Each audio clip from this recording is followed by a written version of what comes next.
I'm horologist in Carew. On the behalf of myself and KTL University, we would like to invite you for our online Zoom class, March the 27th, 11 o'clock, 2022. We will present the power of precious metals, where you will have the opportunity to learn the concept of building wealth with gold, silver, platinum, palladium, and rhodium. You will also learn the foundation of the abundantness of these metals through the health benefits, the wealth benefits, and the spirituality benefits.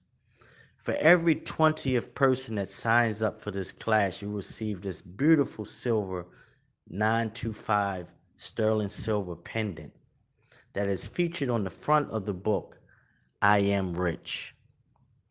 The spaces are limited, so act now. Yes, indeed. Yes, indeed. Yes, indeed. Make sure y'all click the link in the bio so you can get your tickets for that March 27th workshop. Don't act like you ain't see the motherfucking gold, silver, and palladium hitting all-time highs as a result of what's going on. So we are right on time with the message. All right. Shout out to my good brother Inkaru. I think he's going to join us tonight. We're going to chop it up a little bit about these precious metals, but without any further ado, I want to welcome the family to another episode of Melanin Mondays. You already know what it is. You are now rocking with the BS.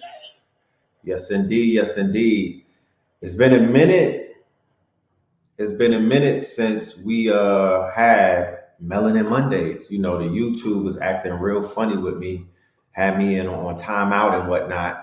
We was able to come back last Thursdays and let the family know that we back in business. So we are definitely here, all right?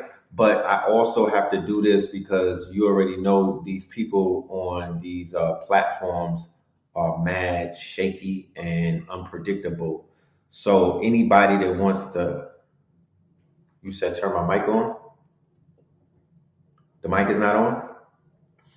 Anybody that wants to be a part of the mailing list, anybody that wants to get on the mailing list so you will not miss out on anything. If they take this channel, you know what I'm saying, we'll be okay. I need you to hit that email right there. You feels me? Hit that email. It's an echo. Okay. All right, we're gonna try to work that out. We're gonna try to work that out. But first and foremost, peace to the family, peace to everybody. How's everybody doing? Salute to the family. It's been a minute. Let's go ahead and tap into that roll call. All right. Y'all can hear the sound effects?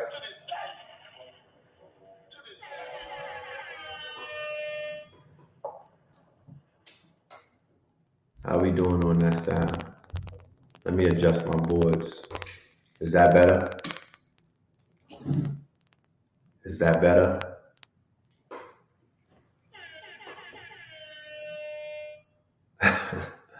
Don Marco.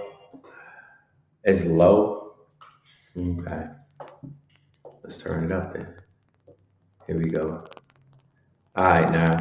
So peace to the fam. Let's go ahead and do the roll call and see where we tapping in. This is an early show, as you can see. We're gonna get this information out there. We're gonna chop it up a little bit, and then the boy got a dip. I got a studio session, and yeah, we're gonna do it like that. Check the mixer. Okay. Yes indeed. Yes indeed. I'm getting my mix on. All right. Check, check, check. Check, check. Can you hear me? Check, check, check. Is that better?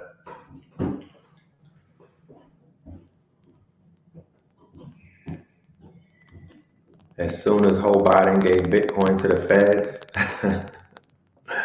Joe Biden gave Bitcoins to the feds. Let me find out. All right, let's do this roll call. Let's keep it going. Smyrna, Georgia. Shout out to Smyrna, Georgia in the building. Minnesota in the building. Shout out to Minnesota, DC in the building. Washington in the building. Peoria, Illinois. North Oakland. Yes.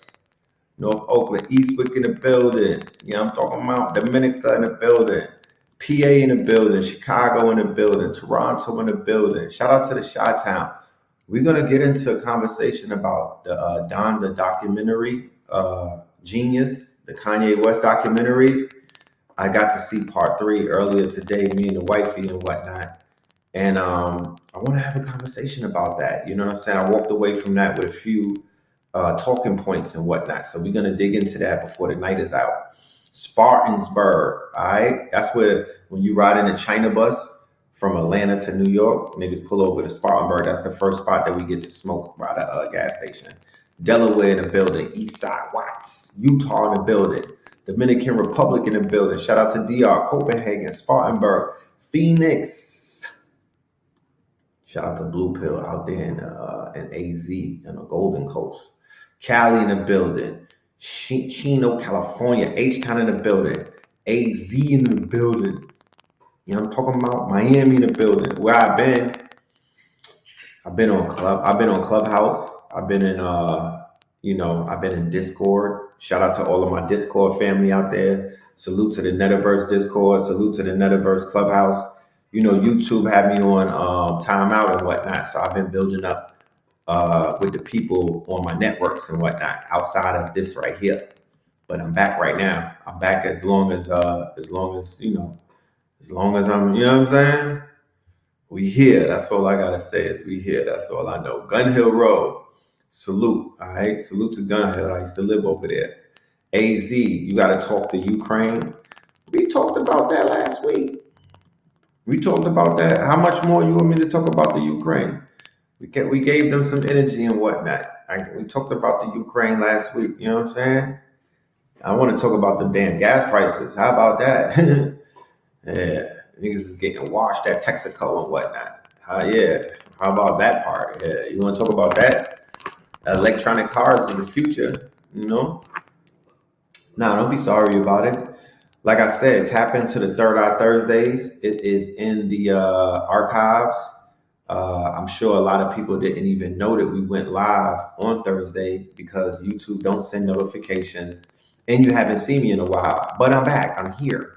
You feel me? And we're gonna chop it up. $6 in San Fran. I seen it at $7 in Atlanta. Facts. Factory. And everybody in the gas station had a long face. They was looking real tight. You dig?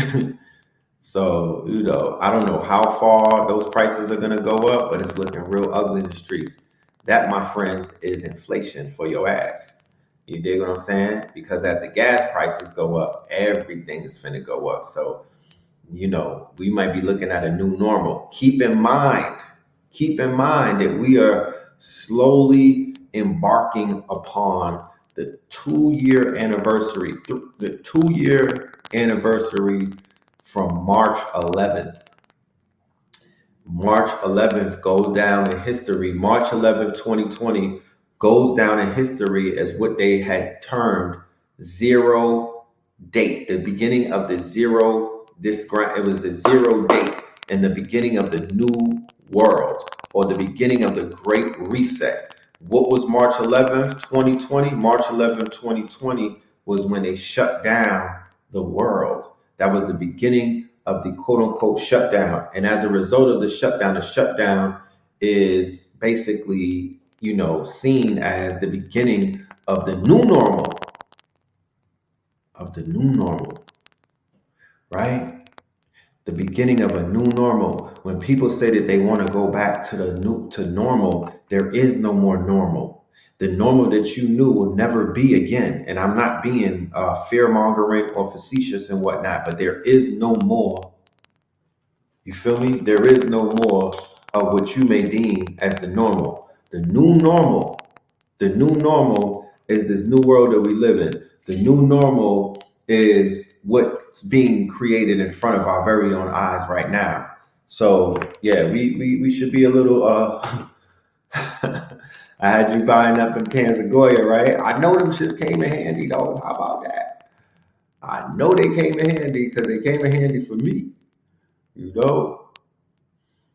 So they said on NPR that the Ukraine war is the first cryptocurrency war. Yes, it is.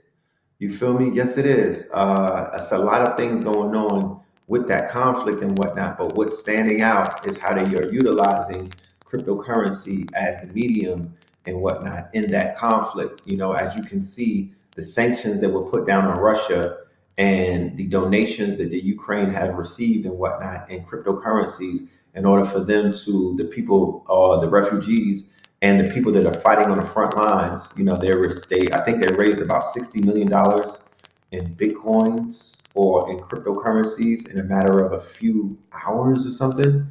So yeah, there's going to be a play on the US dollar, according to the sources that I've been tapped into. They're looking to tank the dollar. The minute China steps in with Russia, you're going to see a major play on the US dollar, the same way that you saw a major play on the ruble. Crypto done down and out. Buy the dip, my nigga. You know what I'm talking about? Buy the dip. You can't cry about it. This crypto is a roller coaster. Buy the dip. You know what I mean? Crypto is a roller coaster. It's great adventures, my niggas. You know what I'm talking about? It ain't a straight up rocket. It's not a straight up rocket. People are saying that Russia is benefiting from this war dollar wise, and Putin says he's willing to fight. The war just started. The Russians, they not some. If you know how the Russians are moving and shit like that, it's not like they just here for a quick, a hit and run and whatnot. I feel that they got some years in them. You feel me? They got some years in them. So yeah, we are going to pay attention to the theater of war, because that's what it is. It's the theater of war. 90% of war is propaganda. 90% of war is propaganda.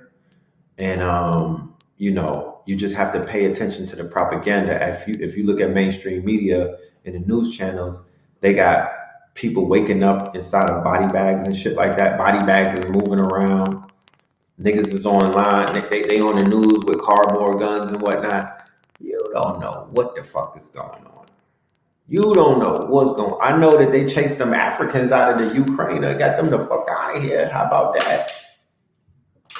They got the Africans up out of there. You feel me? The Africans is up out of there. You know what I'm talking about? That was the way that without all of the xenophobia and whatnot, they cleaned them the fuck up. Got them out of there, But, I'm confused because all reports lead to say that the Ukraine is a bastion for neo-Nazism, and it was so corrupt that it even leaked into the government. This is not speculation, because like I said before, when I was studying for Fear of a Black and More Messiah and also Into Deep, I came across a lot of information that pointed to Warsaw and also the Ukraine as being not only a hotbed of the quote unquote neo-Nazi movement, but they were heavily influencing the movements over here. Okay? They were influencing the movements over here, like the Proud Boys and the alt-right and other different factions and whatnot of these Europeans. Sound is coming through the headphones. Y'all kind of wilding right now with this audio. Yeah, hold on a minute. Let me see something. I got echo cancellation on. Oh, my bad. My bad. Y'all wasn't bugging. The switch was on the wrong thing. My bad. Y'all got me feeling like starting this whole show over again and shit. Pardon me.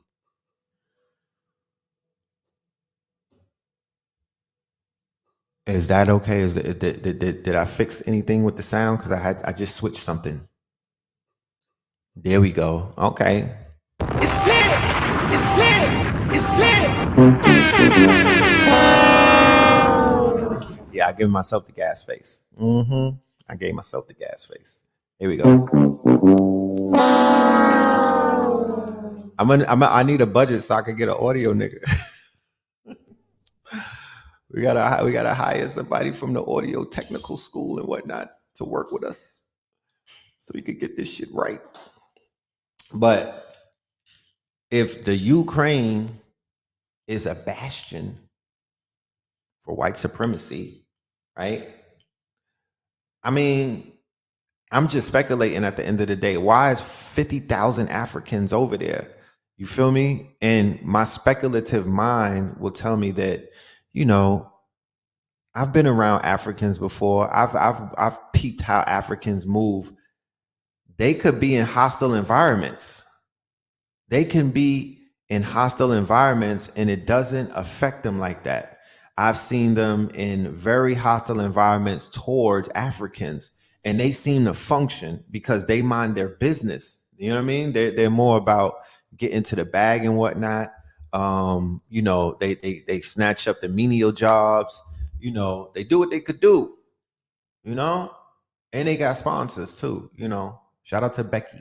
They be having sponsors wherever they go in Europe. So Africans, and especially if they're coming from like war zones, or if they're displaced, if they're refugees, they like, yo, fuck that. I'ma just juggle this shit. We got these Louis bags, we got these Louis belts, you know what I'm saying? We got this Christian Dior swag, these scarves and whatnot. We got these Christian Dior socks. This shit finna sell somewhere. And they go and set up shop and they do that. You know what I mean? So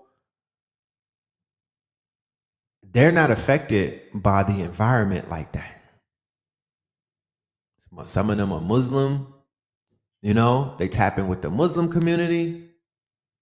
You know what I'm talking about? They tap into the Muslim community, you know, and they be okay. So when I see a lot of them over there, I'm like, I get it. But, sometimes it's time to leave. They should have been left when they seen shit bubbling and whatnot. When they saw the smoke coming, they should have been made exit strategies to get the fuck up out of there. You know what I mean? So if there's any Africans that are in the middle of that conflict, you have to be more, I would say, responsible for the decisions that you make. You got to be ahead of the motherfucking 8 ball. Okay? You got to be ahead of the 8 ball. So with that being said, it is what it is. Yeah, Becky Slavic. You know what I mean? They got Becky Slavic. You know what I'm talking about? Vladimir Karen and shit taking care of the bros. You know, they taking care of my guy. Mahmoud and them is they good over in Europe. Mahmoud is taken care of. I can see why they don't want to leave. They're like, I don't want to leave you. I don't want to leave you, Malana. I don't want to leave you. Please come back to Sawanda with me. Come back to Wakanda. They're like, no, I can't. I don't have passport. So it'd be all crazy and shit. But salute to them, and I hope they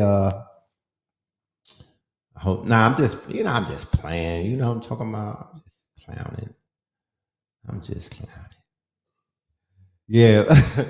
Becky Stojakovic and shit like that. They got Becky Stojakovic on their line. They don't want to let their sponsors go. Let her go. You know what I'm saying? And come back, fight again, my nigga. You know?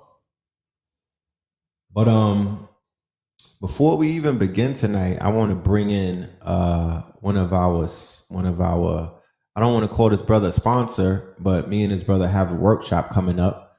My good brother in Cairo. I gotta pronounce his name right because I've been calling him by his government on some old, I've been mispronunciating his name and whatnot. So I'm gonna have to bring him on right now and chop it up with the God. And we're going to talk about an upcoming workshop that we have coming up in case the family is not aware of it. And we're also going to speak about some of the information that we gave out last week and even during our workshop that has come to pass. You know what I mean? Because as you can see, prices for the precious metals are going up, and we properly prepared the family to tap into those markets before they went up. You know what I mean? This brother was on a crystal ball, and he understood because he's in that market. He understood what was about to happen. So he basically blessed our people, the people who were part of our class and our workshop. He gave them some gems that they could turn into diamonds. So without any further ado, I want to open up the floor to my good brother, horologist in Cairo.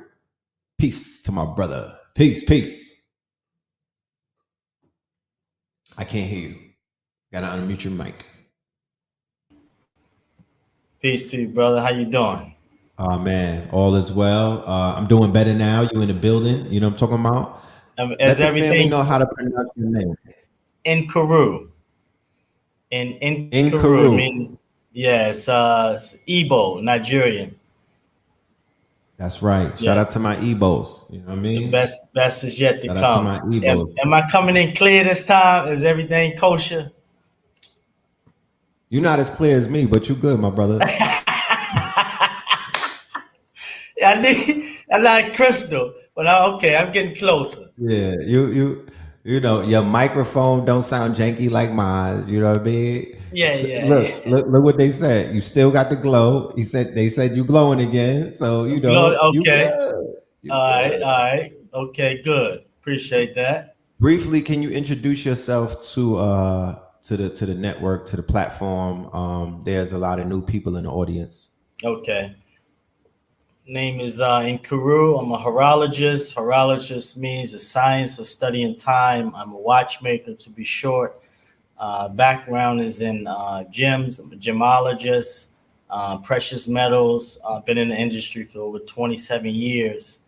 And you can see some of the other videos, and you can see my whole track record on how I came through the ranks in the industry. Currently has a shop here in Brazil and a shop in New York in the Diamond District. Beautiful, beautiful. Yeah, let's talk a little bit about these precious metals, my good brother, because Okay. as I could see, the market has taken a hit today. Okay. Yeah, yeah, it's moving. I mean, you got the market basically moving because of the war, but the cycle that we're in, we're already in that bull cycle. So the consolidation is over. So it was over last week. And when we gave that couple tickers to your family, a week and a half ago, he was benefiting off of it, but you can still benefit because this is just the beginning.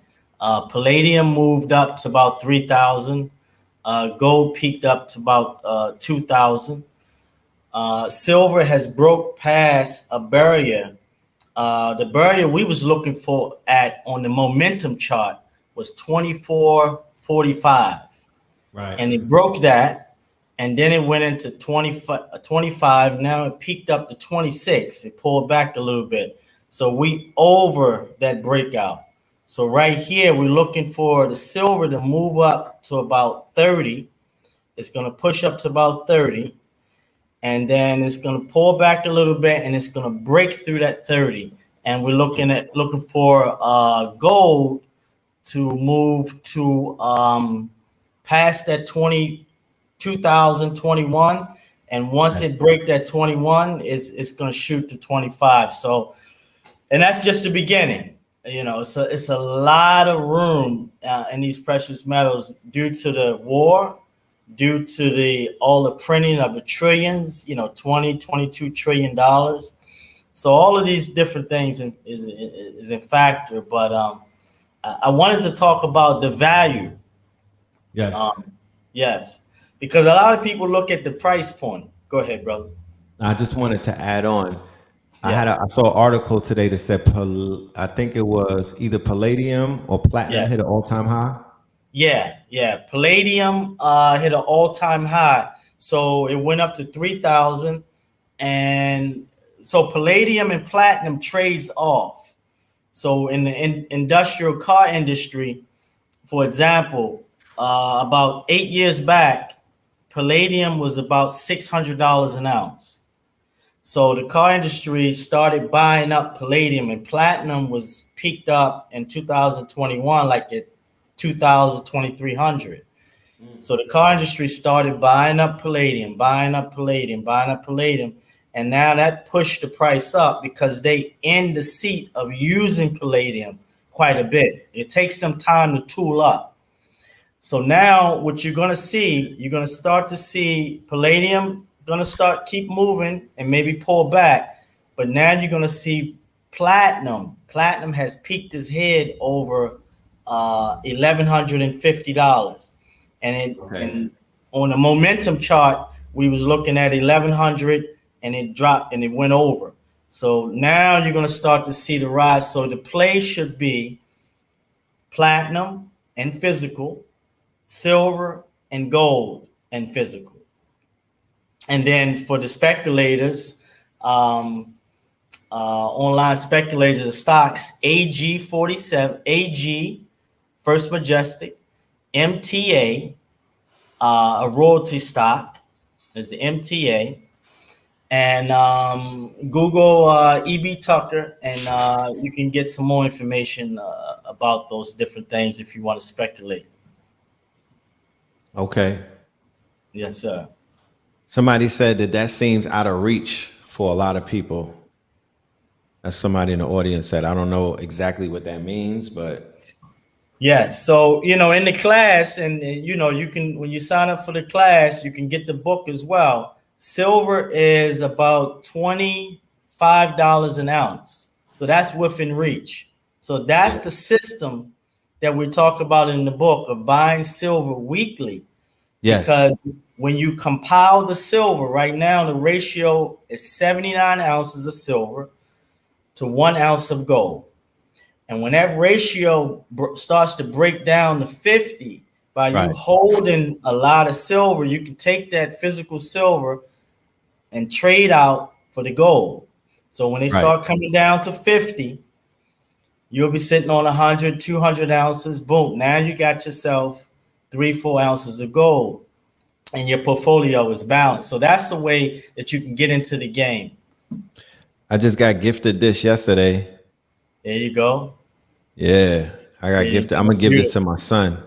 All of the Yes. silver that I get, I just, Yes. I got a little collection for my son and whatnot. I just bless him Yes. with it, bliss him with it. And he Yeah. got a little, that's his little silver account.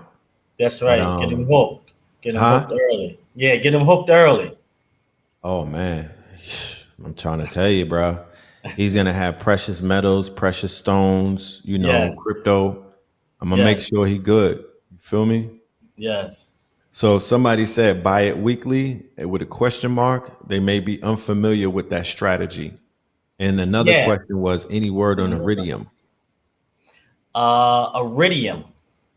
Right, So iridium is in the platinum group family. So you have platinum, palladium, rhodium, iridium, osmium, and ruthenium. So you have right, 6 metals on a periodic table that's in that family. Check the price of iridium. The thing is, what iridium is more of a exotic market. So if you're going to be diving into physical iridium, you have to know what you're doing, because you have to know who you're going to be buying it from or who you're going to be selling it right, to. So that's exotic. The 5 that you should be focused on is rhodium, which is $20,000 an ounce. And when you take the class, I'll show you how to chart that, and I'll show you how to buy and how to get in. Like I said before, I jumped in and rhodium when it was 1,400. So the 5 metals: rhodium, palladium, platinum, silver, and gold. So that's on kitco.com. You can see the price of that. So Say those that are website again. I'm either shout out AI. to hold on 1 Yes. minute. Shout out to Lotta Goddess in the building. Mm-hmm. She's on here as Little Goddess, but she changed her name to Lotta Goddess. Y'all in the chat room, just for appreciation purposes, just hit her with the fire emoji. Let her know that she's, you know what I mean. Give her that love and whatnot, that cyber love. And what's the website? Because I'm gonna repost that. Yes, kitco, kitco.com, and click on all metal quotes, and you're going to see those 5 metals come up, and that's going to give you the market, which is the spot price, Right. and they're going to have an ask price and a bid price. So those are the 5 metals that's traded that you can get into and you can sell. They're always in demand. And speaking of demand, I wanted to talk about the value, because a lot of times we get caught up in the price structure, Yes. and this is not in physical. You're not going in for a speculated move. You're going in for insurance, and it's speculative because you're trading in and out. When one is high, you may be trading out that for the metal that's low, Right. and you're building your pile. You're building your central bank. Right. So Ash. the value of gold is not based upon the price. So I want to get people away from that. Our end result is the whole metal. So the value of it, you're looking at the applications and the utility of it. So when you're holding that physical gold, it has an application. This Zoom is not possible without gold or silver. Cryptocurrency is not possible without gold or silver. Right. The computers is not possible without gold or silver. Solar panels. So now you look at the applications, and in the class, we're going to dive deep into the applications because now we're talking about the science and the metaphysics of precious metals. You know, when you go into meditation and you're going into that higher zone into meditation, you want to reach the gold. Right. That's what you're going for. So in the physical form, the gold is power based upon based upon the applications to create hardware. But in the unseen realm, the energy of the gold is extremely high. And that's what we're going to be talking about as well. So, you know, when you leave this physical, what do you want to be on? You want to be on the frequency of gold, platinum, palladium, you know, high precious gemstones. You want to be on that frequency. So I don't want to confuse people that this is all about a speculative class. It has all the facets. It has the foundation of building wealth, but also we're going into the metaphysics and then the applications of it, how to use it to be outside the monetary system. And this is what the war is. I just want to touch on the war is about a financial war. Right. Whether we get into details and all of that stuff, you know, the key is financial war, and they're going for a financial lockdown. So they're going into a full digital currency. The paper dollar is going to be gone in the future. So only thing that's going to be left outside the system is precious metals. What about the earths? What about gemstones? The rare and gemstones. But again, we have to create our market of equity with the gemstones because there's no strong equity market. Right. So whereas though you can take that gemstone and you can pull money off of it, or you can pull currency off of it right away, like you do precious metals. And that's what we have to put in place as a family, creating equity in gemstones that we can trade amongst each other and protect our own interests. But the silver and the gold, the silver is what we're going to be trading daily amongst one another.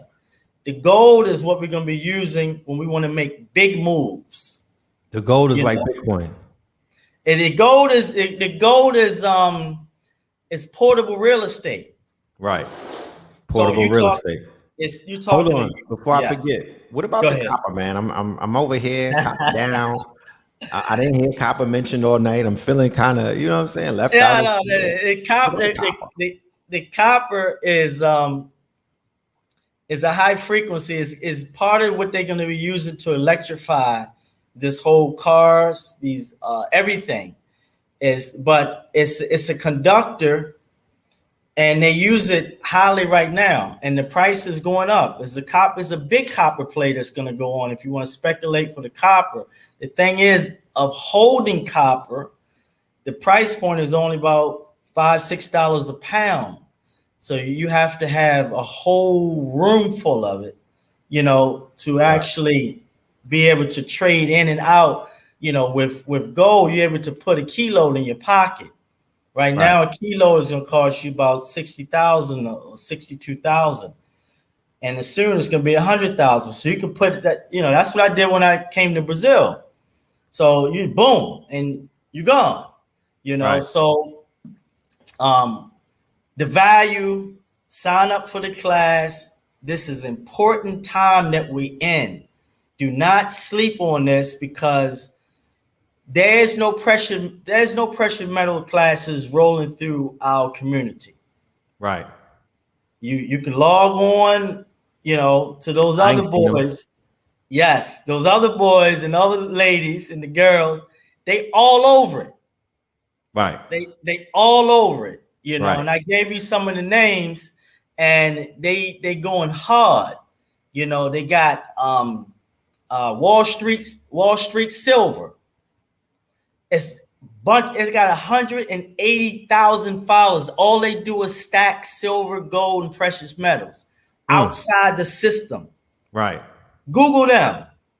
Wall You Street know, Silver. Wall Street Silver. We Right. have to build our community and get on top of this, because once we all stackers, it's easy to do business amongst one another because we all have small banks. Right. Once again, family, the flyer that you see in between us that I put on the screen for those that are just getting here is a flyer for a workshop that me and this young man right here have coming up March 27th, which is on a Sunday at 11 a.m. my time Eastern. Okay.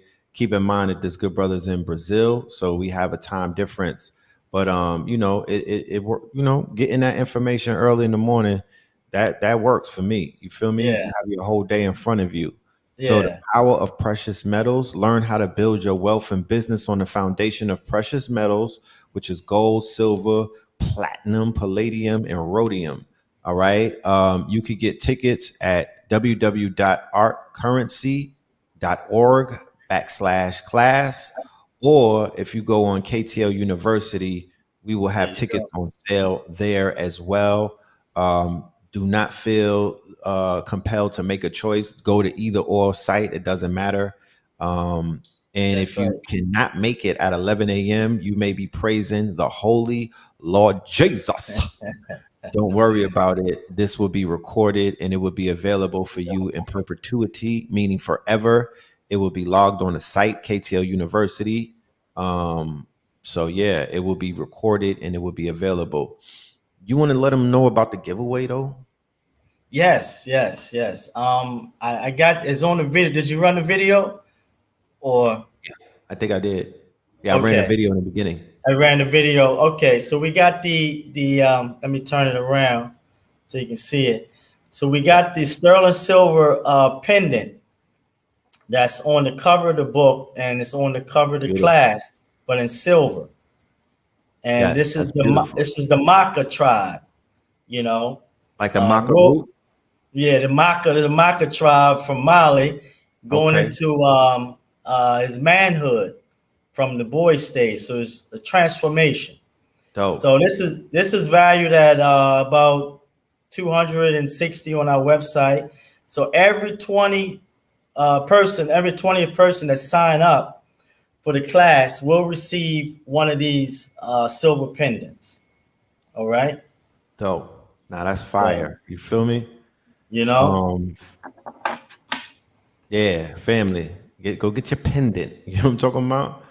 Go get your pendant. Somebody wants to know, what are your thoughts on diamonds? yeah. The diamonds. Well, again, diamonds is in between. It has a value where so you can pull some money, currency, not money, currency immediately, but it's so speculative. So, for example, say that you purchase a diamond from someone, and they say, "Oh, you can bring it back to us. We'll buy it back." They'll say, "Oh, this particular cut is not in high demand. This is that." Oh, it's a GIA cert. Yes, we get it, but it's still speculative because it's not set up where so you can go and look at it like gold, silver, platinum, palladium, and rhodium and see the spot price, Right. put it on a scale, check the purity and the quality, and receive currency. So, my advice to stay away from that and stay with those five metals, or just stay with those three: silver, gold, and platinum, and you safe. Because Right. the whole idea, this is what I want to ask you, everyone out there. I want to ask you know, I want y'all to do something for me other than sign up for this class, because this is important. I would like for everyone to take a valuation of how much real money they have.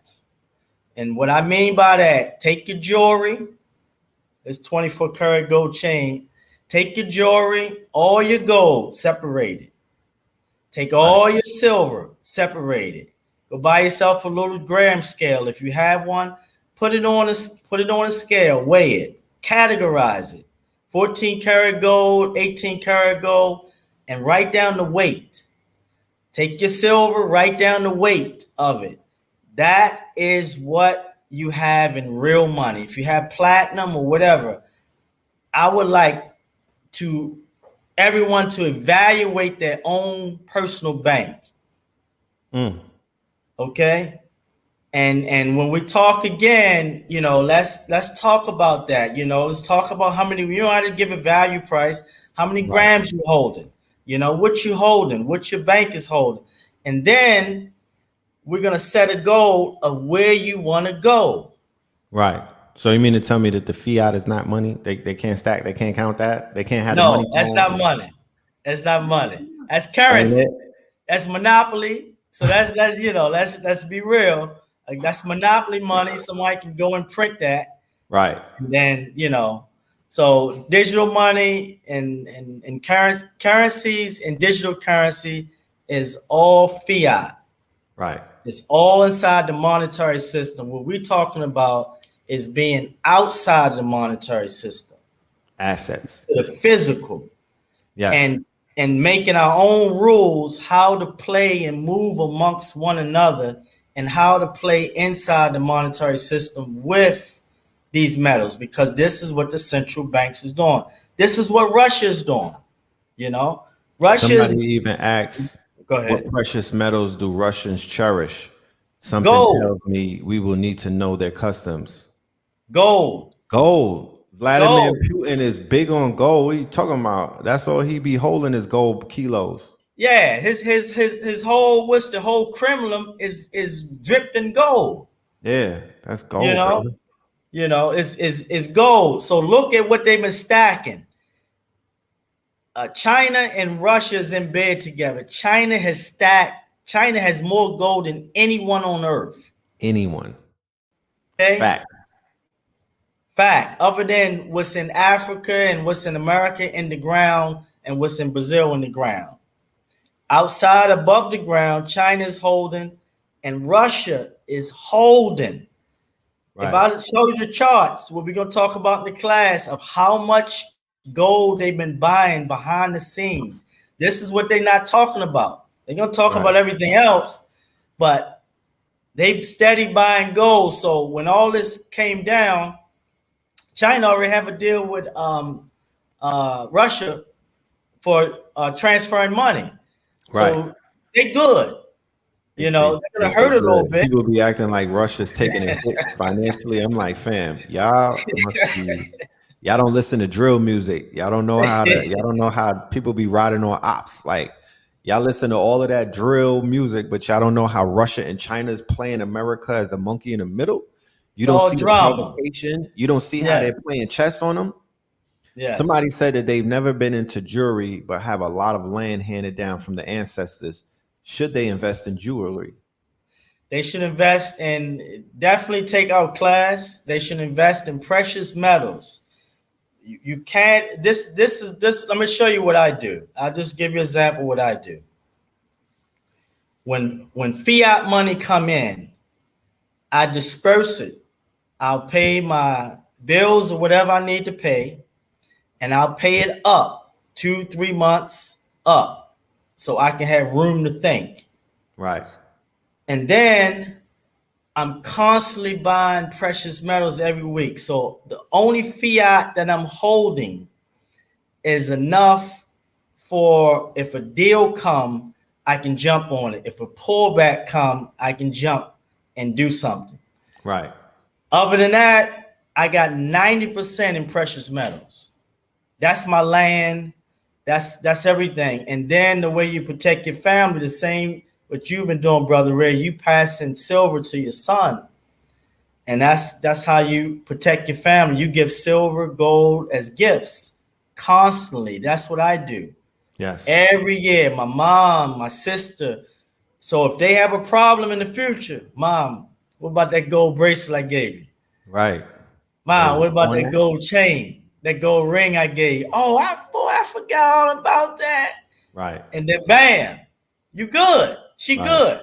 So you solve problems in the future, you know. Right. Somebody said, shout out to the rappers.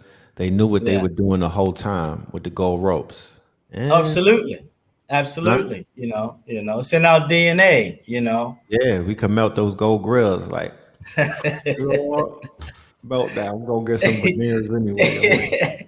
but the trap door is this. The trap door is this, family. Is that they trap in the door. They want to trap you into a digital completely. And then what they're gonna do when you try to buy the precious metals, they're gonna Uh-huh. be high. And this is what's happening in the industry. I'm gonna tell you what's happening in the industry. The big boys that can get it the next day or 1 week, and they spending $1 million, 2 million, and then they're distributing amongst the people. They waiting 4 to 6 to 7 months out, and they have to put the money up, the currency up front. So Mm-hmm. what's going to happen to the small people? I'm saying it already. They're going to push your limit up to 1,000, 2,000, 3,000, 4,000, 5,000.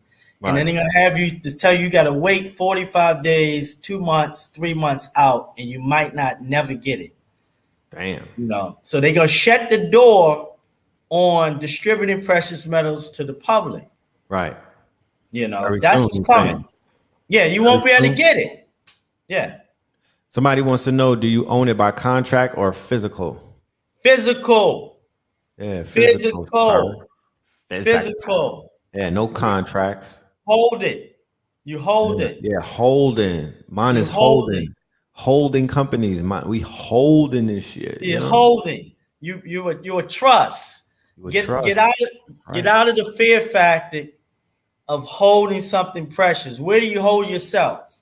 You're the most precious thing. Where do you hold yourself? All right. Right. So you can hold anything else. You just have to be creative with it, and you have to move a certain way. But once you begin to get these metals, they are live. They're gonna start talking to you, and they're gonna tell you, "Listen, do this with me. Move like this." The silver platinum is low key. Like this is a platinum watch I have on. This is low key. Right. You know. That's a So that's a plain Jane. that's a plane. It's low key, but the metal is there. This a gold and diamond ring. It's a little loud, Right. but you got to get used to moving these things in and out you because it's frequencies, and that's the frequency you want to be on. You got the silver buttons on today? Oh yeah, keep the silver. I got the linen shirt with the silver buttons. Keep To this day. My guy. Oh yeah. My guy. Keep a- Got the silver keep a buttons wardrobe full on of the it. silk. You know what I'm talking about? Ladies. Yeah. Yeah. Let me show you the watches real quick. Can I take them over to the watches? I mean, somebody said the streets is watching, but if all you, right. yeah, if you must, Streets are watching. streets Can you is see it? watching. Okay, I see it. I see a lot of bling. Got some bling going on. Got the boxes. Ooh, can I see that Heru watch real quick, brother? Yeah. Like that. I mean, you might have to take it out the bring it Take up it to out the the. camera. I'll take it out the box. Glare. I take it out the box. The So glare. we got something special for y'all with this Heru. We're not gonna bust it out yet, but Right. we got something special coming. It's lit. It's lit. How, Sway? Take a few steps back. That's fire. Yeah, they show you the back of it. Let you know it's a real deal timepiece. Yes, Got the sir. mechanical back. Hidden gears in the back. Uh-huh. Yeah, you got the gears. Beautiful. So That's beautiful. we listen. We got to Can I see step the front up. again? You see the front again. Yeah. Fire. Yeah, I love that. That's fire. Okay, Yeah, that's what's up. silver dial. And it match your crown, you It know. matches my exactly. To the gate. Glad you know that. You know. But again, the You know class. what I'm saying? Let's get it on. Let's get this class filled up because we're gonna, like I said, we're gonna have a lot of fun and we're gonna build these banks up. But remember, take assessment of whatever silver, gold, platinum you have in jewelry form, coin form, Right, and that's the beginning. right. Somebody Because said that silver and platinum are sacred to Obatala. Abatala, okay, That's beautiful. okay, Yeah, tap in. Somebody okay. says, how do you minimize the okey doke with precious metals, with the precious metals? I don't know what you mean, real talk. You have to elaborate on that because I don't want to be speculative with that question. Just make it a little more understandable for us, Must be please. talking about fake. I guess fraud or getting Yeah, bamboozled and whatnot. yeah. It sounds like Um, they're talking about that. Well, you have to take it if you don't have testers yourself, an ASIC tester. You have to take it to another party. I do the same thing. Even I still test it and I take it to another party like I want to sell it, you know? And that's how you can really check the value and learn.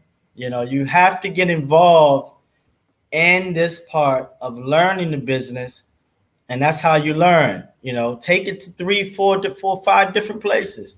You right. know, they're gonna tell you different things or whatever. They're gonna put in the X-ray machine. They give you an X-ray report. They do an ASIC test. They may tell you about the value of it, as far as the antiquity. You know, it's a lot of different facets. So the good thing about it, get experience. Beautiful, beautiful. Once again, family, Yeah. we are bringing experts to you for this workshop. We want you to be educated so you can educate yourself and educate others. If you wanted to reach the younger demographics, right, with your information, if you wanted to reach them and get their attention, there's nothing more than precious metals that they would be attracted to in these days and times. As you know, the youth, the young adults, people are very, very drawn into the world of precious metals, although they may not have a complete understanding about the market and what it is. This is where this brother comes in. He is going to update everybody. He's going to get you going to unlearn to relearn. He is going to help you with your decisions in terms of your investments moving into the quote unquote future and the now, because, you know, shit is moving fast and we don't have a lot of time to play with and whatnot. So take full advantage of this workshop that we have coming up. This good brother is certified. As you can see, he's about his business, and he's willing to come on board and teach the people some things. You know what I mean? He's willing to give some gems out and whatnot for a very affordable price. So take full advantage of it, and thank me later. You know what I mean? I got people who was inboxing me on Instagram that took the information that you gave them about the palladium and about the rhodium and whatnot and the Yes. silver, and they Yes. invested. And they Yes. basically today on Monday, they was like, "Yeah, I'm up, good Yes. looking." You know what I'm talking about? That's it. That's it. Sign up. Where in Pull the up. Diamond District is your shop? I have somebody that said that they wanted to visit there tomorrow Yeah, or this so week. we're in 64, West 47th Street, and we take appointments. I have my business partner there, Abdullah. We're in B10. So, hit me up. I can set up appointment. But to get close, you have to sign up for the class. And it's Right. is everything opens up. You get the book, you get the crystal class, you next to us, you right there, you take a seat, Oh you yeah, I know. forgot to mention that too. I'm sorry, fam. Yes. With the Hmm. purchase of that class, we are dropping gems where we introduce our good brother. He was one of the he opened up along with our good sister Nikki Morgan and Acacia Lewis, my brother in Carew.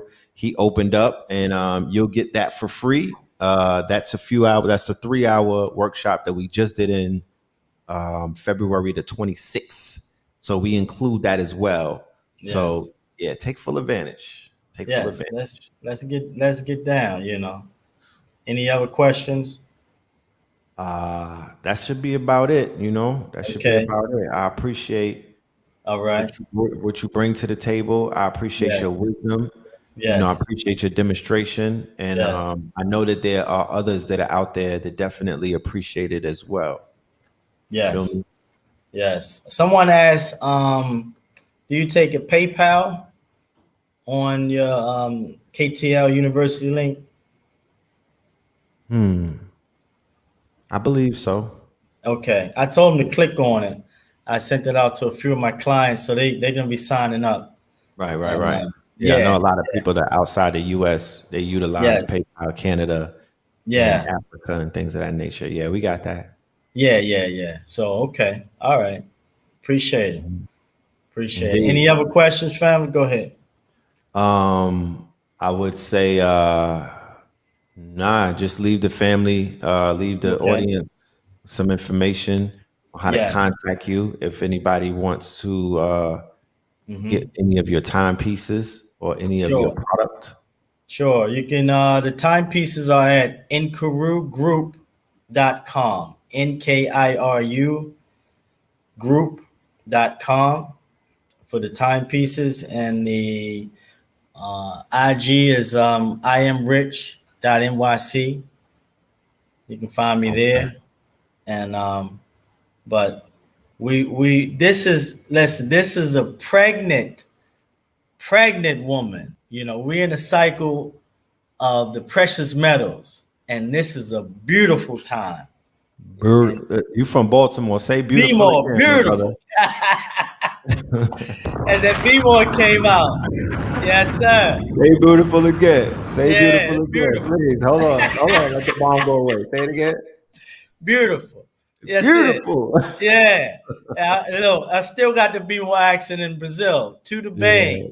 that's yeah. I don't know nobody from Brazil. I mean, from You got Baltimore anybody who able to follow take that accent. Portuguese? You That's in got your any? DNA.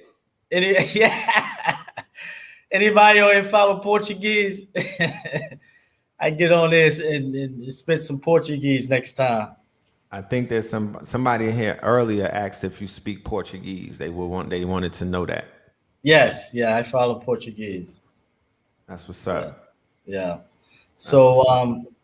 we on it, Red, and the updates is gonna keep coming. So as we find them and the precious metals peak, we'll keep feeding them to the family to let them know that this is it.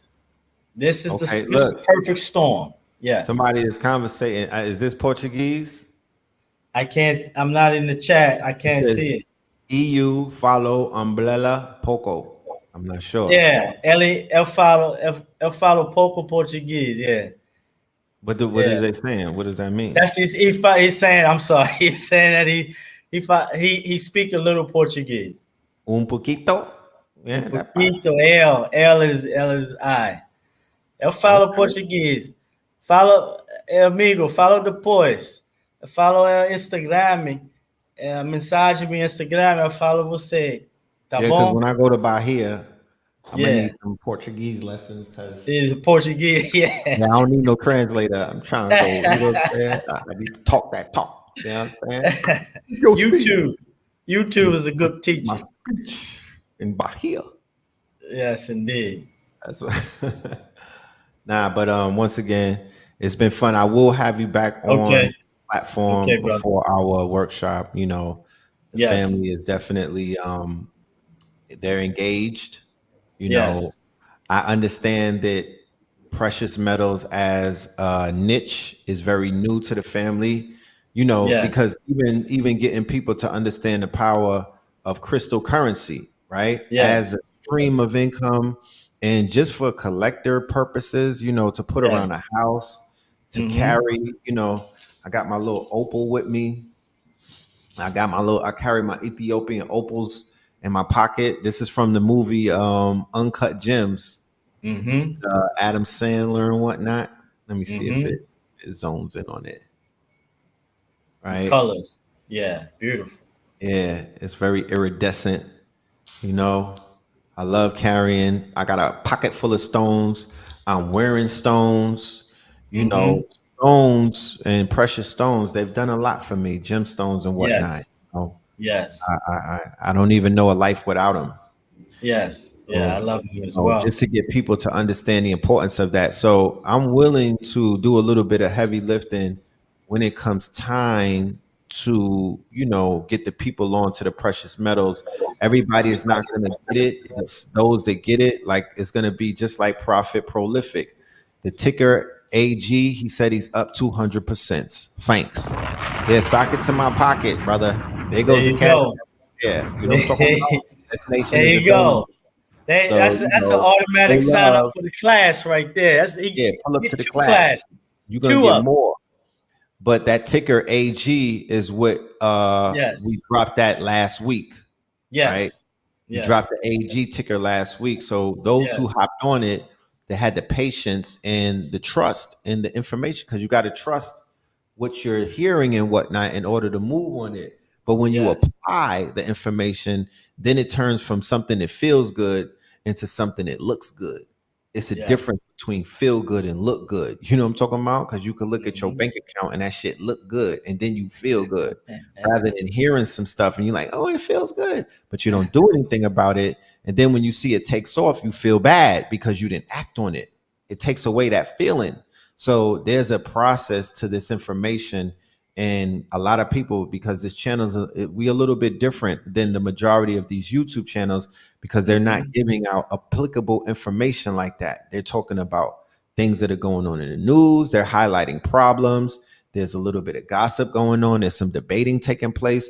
No offense Yes, to anybody that's out there. All I do is present the clean glass, and I'm not here to compare myself. None of that. But I'm just saying that this channel, we yes. deal with applicable things moving forward. We don't want to deal with anything else that we can't use to improve upon each one of our journeys individually, because this is not a community thing. Like individually, if you listen to if you're hearing this and it speaks to you, don't wait for everybody this is not group thing. This is about if this speaks to you, you move on it. And I'm gonna leave it at that. Yeah, yeah. The AG, I want to tell the brother or the sister that brought into that. What I was doing when I was playing, speculating AG, I would take my winnings, I would buy physical, and then that's another multiplication because you got to look at when you buy the physical, like a 25, look at a fourfold for the future. Always look at a fourfold. So you take that, just say it's $1,000. You turn that $1,000 into a fourfold when you go right into precious metals with it. So, these are things we're going to be talking about in the class, but I'm glad that he capitalized, or the person capitalized off of it. And you're going to keep capitalizing. You're going to win. Right. You're going to win. Yes. James wants to know, he's converting the 401k into a Roth. Don't want to cash out because they're going to rob me. What are some good metal stocks? We just gave you one, AG47, AG40. MTA. Okay.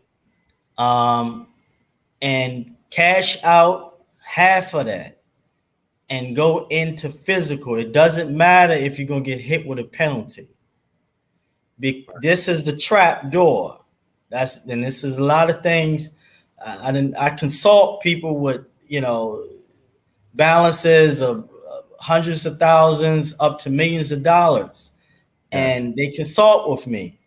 And I go through the same thing with them, but the reason why they get stuck right there because they're not used to doing this. Right. But this is a whole nother level. So I would suggest you take half of that and you go into physical and protect yourself outside the system.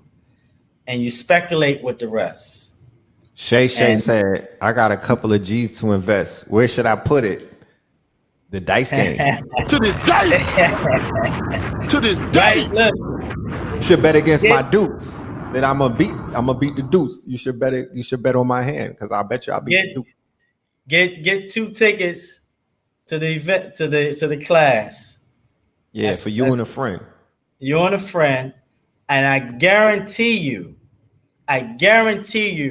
whatever we advise you to invest in, you're gonna multiply. You're gonna multiply. Get the That's class so right. that way you can get the book and you start.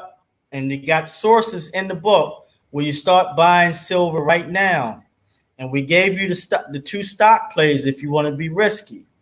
Okay, but when those stocks go up, take profits. You know, take And go physical. profits and turn it into physical, and you're gonna multiply it again. So these are formulas. These are wealth building formulas we're giving you. How to mark. These are formulas that I've used. These are formulas that I'm living in. Right now, I'm not speculating at all. I'm just buying the physical, and I'm running my business, and I'm teaching this, to the community. See, when you speculate, it's a lot of energy. You got to understand that. And Man, you're dealing with so the dismal. computer. Yeah, because I did it for a whole year straight. And you wake up and it's in your dreams and you're thinking about it throughout the day, so it's a whole nother thing. So you can play with it, but just be able to say, okay, I can lose that. But when you win, take the winnings off the top, but get into the class. Right. This is, I want to say this, this is what we offering is thousands of dollars. Thousands. Okay. That's a fact. I know these precious metal classes is not going to talk about no metaphysics, no real value, know how to, all of this stuff, how to really apply it. It's going to talk about the basics of investment. And they're going to charge you thousands of dollars. I know these cats that's doing it. Some of them are friends of mine. So this is a whole nother world. So I'm coming to our world. I say, okay, drop it for $98, whatever. Give gifts, whatever we got to do. I need to get the family in this. Right. Once you get in, you hooked. You're a junkie, and you be saying, "I am rich." That's a fact. You feel me? That's a factory, man. I appreciate you. You're welcome, brother. Like I said, the audience, they got love for you. You feel me? I got a lot of inboxes about you in the last show. The family, and they've been buying the book too, Red. They've been buying the book. Thank you. Yeah. Book is lit. You feel me? Book is lit. Yeah. But like I said, you'll be back. We're gonna pull up with you for some more updates. I'm sure there's gonna be some more news to talk about. And like I said, we even began having this conversation prior to the conflict, just to show you how the great divine speaks in signs. Like, we were having this conversation. You and Blue went live 2 months ago. Months ago. Feel me? Me and you were building months before that. Exactly. So the minute we started presenting this information to the public, what happened? It was, people wasn't even thinking that wasn't even in the news. Precious metals and the fluctuation and fiat going through the toilet and whatnot. Now look at where we're at. Yes. Somebody said, what's the book? The book is I Am Rich, right? And that is on, what's the website again for the book? IamRich.nyc. Okay, IamRich.nyc. And you have it on ebook too, right? I got the ebook, and you also get it with the class. So when you get the class, you get the ebook, and you get the 4-hour workshop that we just did. Is that a bargain or what? That's it. I mean, what else y'all want? Y'all want me? Yo, the 100 ticket, y'all get red pill. We gonna send me a UPS. and if you the 20, and if you number 20, you get the silver pendant. So come on now. You number 20, you get the silver pendant. We're doing that every 20. Don't care how many people sign up, 300, 400, every 20, we're giving out a silver pendant. So come on. And the 100th ticket, y'all get the parrot from Rio. We're gonna put that in there. We get the parrot from Rio. We got a special surprise coming up. Maybe next time whenever you have me on again, we'll bust that surprise with them. I feel you, man. You know what I mean? We gift givers. You know what I'm saying? We gift givers. We in the spirit of giving out and blessing people, making their day and whatnot. You know, I talk about the reward system, but now I'm implementing it. Yes. I'm gonna put my energy behind it. You know what I mean? I want to reward, I want to value.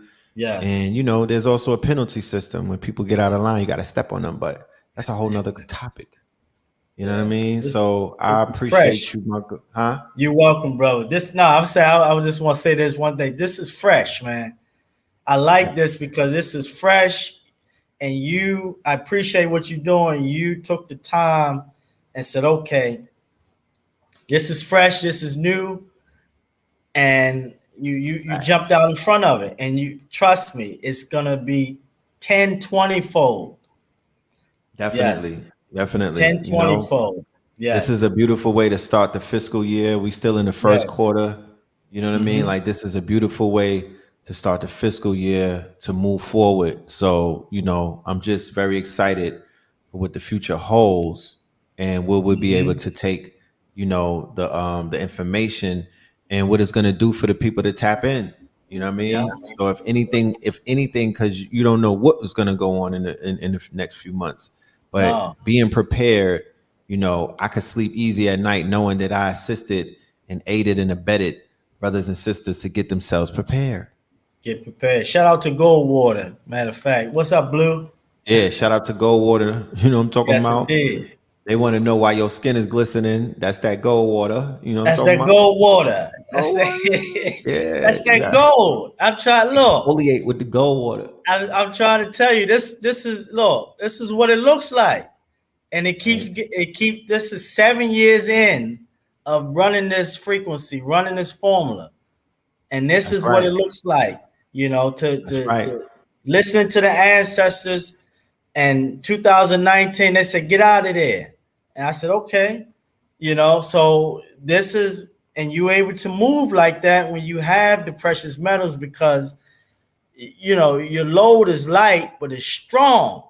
Right. The foundation is strong. Light, but it's strong. That's right. You know? That's right. So, you know, this we living it here. That's right. I want y'all to live it, you know, and that's what it is. We sharing this. There you have it, y'all. There you have it. And if everything goes good, like I said, we might even plan a trip to Brazil. Absolutely. As a retreat. As a retreat, I'm doing yoga on the beach. You know, yoga on the beach. I'm just saying, like, you know, on my bucket list, you feel me? It's Sao Paulo. What is that? Sao Paulo? Because I was watching the Rio cartoon when I was, you know what I mean? Me and Pink Pill was watching Rio one day, and I was like, I think I want to go to Brazil. You know what I'm saying? Like, you know, it's kind of colorful out there. It's speaking to me. Yeah. You know? Oh yeah. Yeah. You got mango trees growing out here, and all that. Callaloo, all in the backyard, you know, all of that. All that. You know, so it's. I want to go live in the favelas. Yeah, you go live in the favelas. So all that. We're gonna take y'all on tour. Once y'all start signing up for the class, I'm gonna put some more energy, and we're gonna take y'all for a little tour. And you know, but the I was gonna say this to you, Red. The class, this class is gonna be so successful. After it's over, that class is gonna sell out every class that's on both our sites. Facts. Because what's gonna happen is precious metals gonna keep rolling. Facts. And when it's the highlights start coming, boom, boom, boom, boom, boom. They say, "Where's that class at? Where's that class at?" And they be clicking. They can be buying it up like so. The residuals, but the ones that take the seat early, the first couple hundred, right, you all are gonna benefit crazy fold. Early adoption, right? Early. It's the same thing like in crypto. If you got in, it was about timing. Yes. All boiled down to timing. Stock market is about timing. Yes. You got in on the Facebook stock when it went live. You got in Yes. on Tesla the first There few you years go. of it. You There you caught go. Apple in the beginning. You know what I Yes. mean? You caught Bitcoin in 2013 and 14 and 15. Yes. Timing, my friends. We don't have to speculate anymore. It's about timing. You have to be on time. So for the people Yes. to miss those waves, thank me later. Yes. We're here with a There you new. go. It don't stop. Yes. Don't stop. We not laying down and just finishing our. It don't stop. This is a new wave. This is a new Yes. stream. This is the early timing. Just make your next move your best move. All right, brother. That's what's up. Let's get into some Kanye talk after this. Talk about that Genius documentary. My good brother, I'm sure you'll be in the building. You know what I mean? We'll give you a shout out. Here's All this right. information. Ladies, you know what I'm saying? Take it easy. You know? You single, right? That's what you said last. Yeah. Look, Lana, bring it on. Because I don't want nobody inboxing me, asking me personal questions. The brother's single, man, and he's in Brazil. You know what I'm talking about? And he got an Airbnb underneath a mango tree. Yeah, go get one.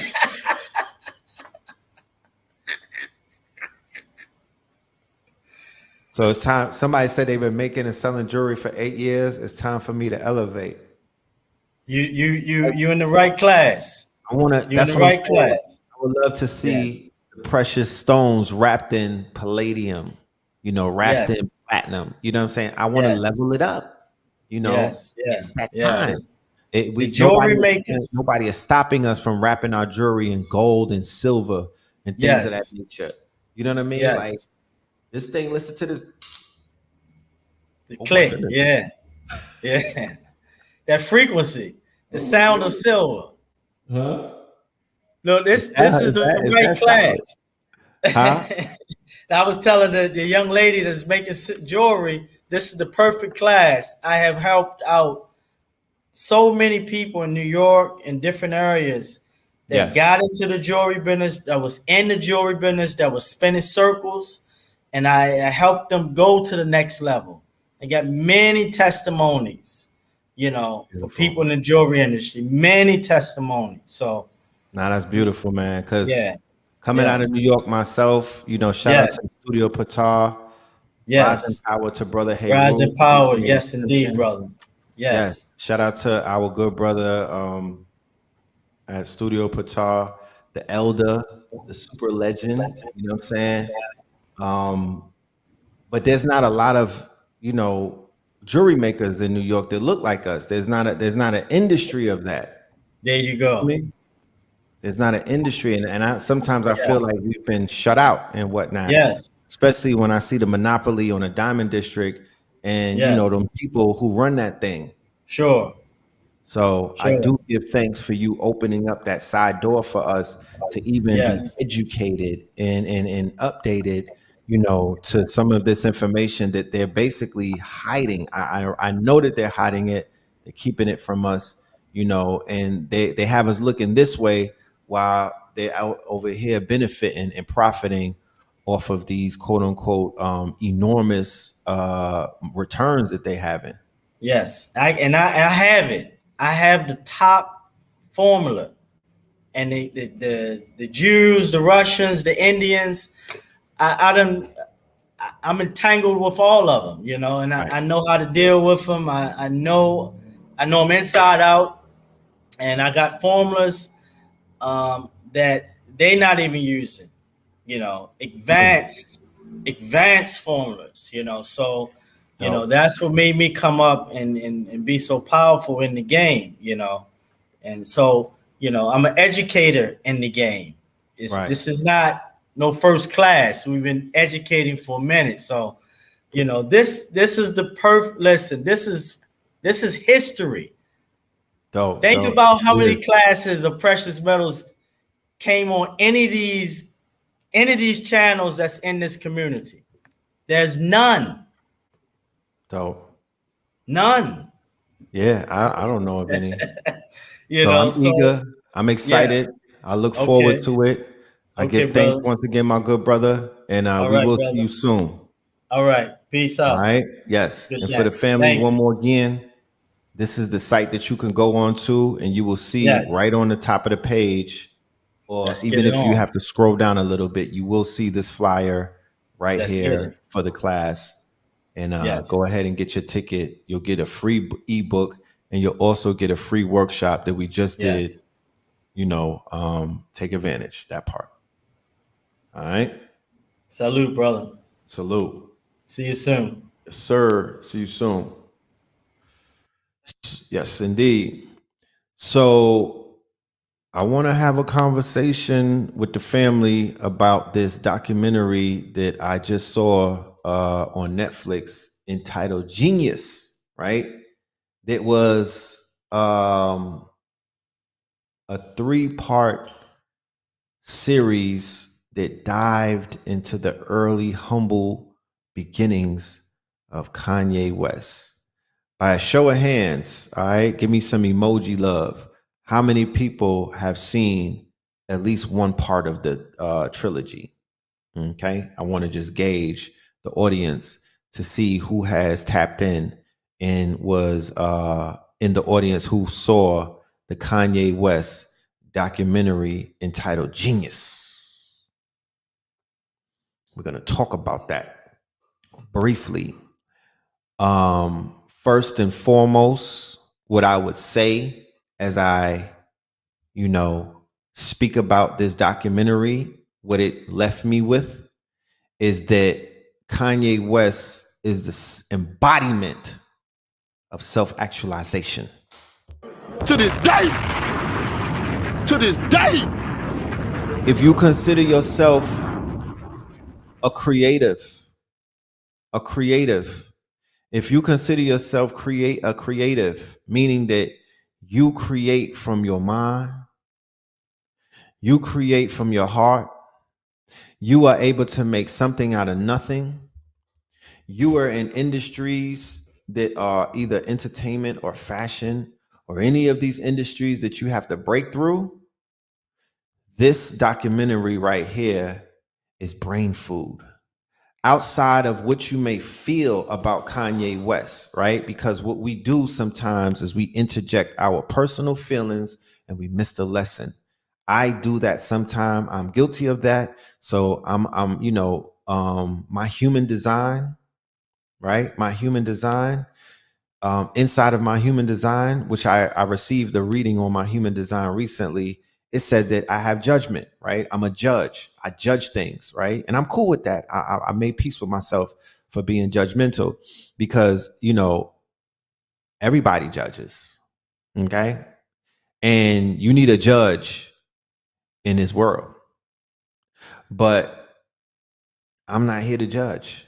In his case, I'm not here to judge. I've had judgments against him, but I was able to watch it from a place where I was able to remove judgment. I was like, I'm gonna get this nigga a shot.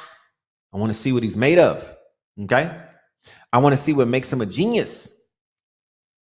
So the first part is broken down in 3 parts. The director behind it, his name is Coodie, right? Coodie. I know Coodie and I know Chike. I met them in 2004 in Miami because they were the directors of the artist that I was working with, Pitbull, right? He was doing a song called Damn It Man. And these were the directors. So I had the privilege of meeting Coodie and Chike early in their career. And that's when Kanye just came out with his album and whatnot. And I was familiar with the quote unquote Jesus. No, I was familiar with Through the Wire video that they were the directors on. So we got to talk about this artist, this inspirational artist from Chicago. And these brothers also are from Chicago. Shout out to the brothers and sisters in Chicago. We're going to talk about Chicago in a minute, but let me finish. And I already saw the genius in both of them, in Coodie and Chike. I saw the genius in Jay Ivy when I met him. I already knew that these brothers from Chicago was cold. You know how they say cold? These brothers are some cold brothers, very talented, very driven and whatnot. If it were not for them putting the camera on Kanye, there was a lot that we may not have never saw. There was a lot that we may not have ever discovered because they show you in the documentary that there are phases of Kanye. This is a Gemini.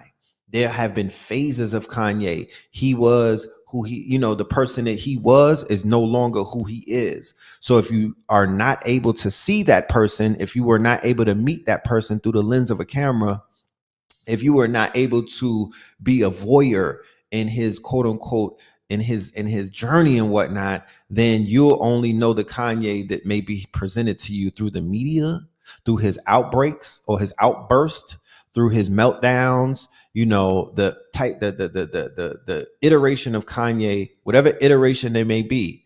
Some people even they're able to measure Kanye by his albums. They're like, yo, that's Twisted Fantasy Kanye, or that's Life of Pablo Kanye, that's Late Registration Kanye, that's Graduation Kanye, because this nigga shifts every album, right? He changes up every album. He adds on a part of his ego, or he kills a part of his ego in every single album and whatnot. Well, what part one showed was the power. They broke it down in 3 parts. I think I don't quote me on this because I don't have the documentary right in front of me, but I think the first part was dealing with belief. If anybody in the audience could give me the if y'all know what it was, what the 3 parts were broken down into, let me know. Okay. A lot of goddess just posted a link if you want to go see it. I'm sure some of y'all, oh, this is Netflix. I thought she was putting up the Bang Dooley site. You know what I mean? If you got the Bang Dooley site, if y'all don't got Netflix, because I know they went up to $10 and whatnot, and y'all got to put that extra metal in precious metals. Y'all put that extra money in precious metals. Yeah, we'll get the, you know what I'm saying? We'll get the pirated website, because Kuda and Chiki already got their money. I heard they got 30 million for that shit. Hello. To this day. To 30 million. I'm about to start filming some niggas. Who's about to pop? I'm about to get my camera and walk around and film them for a few years. 30 million? That's a good bag. But anyway, the first episode gave you an insight look into a young man. Okay, thank you, Darlene. Thank you, little goddess. Vision. Act 1 is vision, right? Act 2 is purpose. And Act 3 is an awakening, right? So for the visionaries out there, for anybody that's out there that has a vision, I'm speaking to 300, maybe 400 people. Everybody don't have vision. I wish I could speak to y'all individually and I could just walk up to you individually, but unfortunately I'm on camera, so I'm speaking to a whole audience and whatnot. But can you relate to what I mean by vision, right? Those of us who can relate, right? There's been times in our lives in the middle of a dream state, right? We may have been theta mode and whatnot. We may have been right in the thresholds of dream state and waking state. And we had these visuals of visualization that was so clear that it wasn't a dream because we felt like it was real. We could touch it and taste it, right? There's some of us that meditate. There's some of us that sun gaze. There's some of us that could blow some Zaza and have a straight vision and whatnot. And we could see ourselves in the future. We could see ourselves on a stage in front of millions upon millions of people.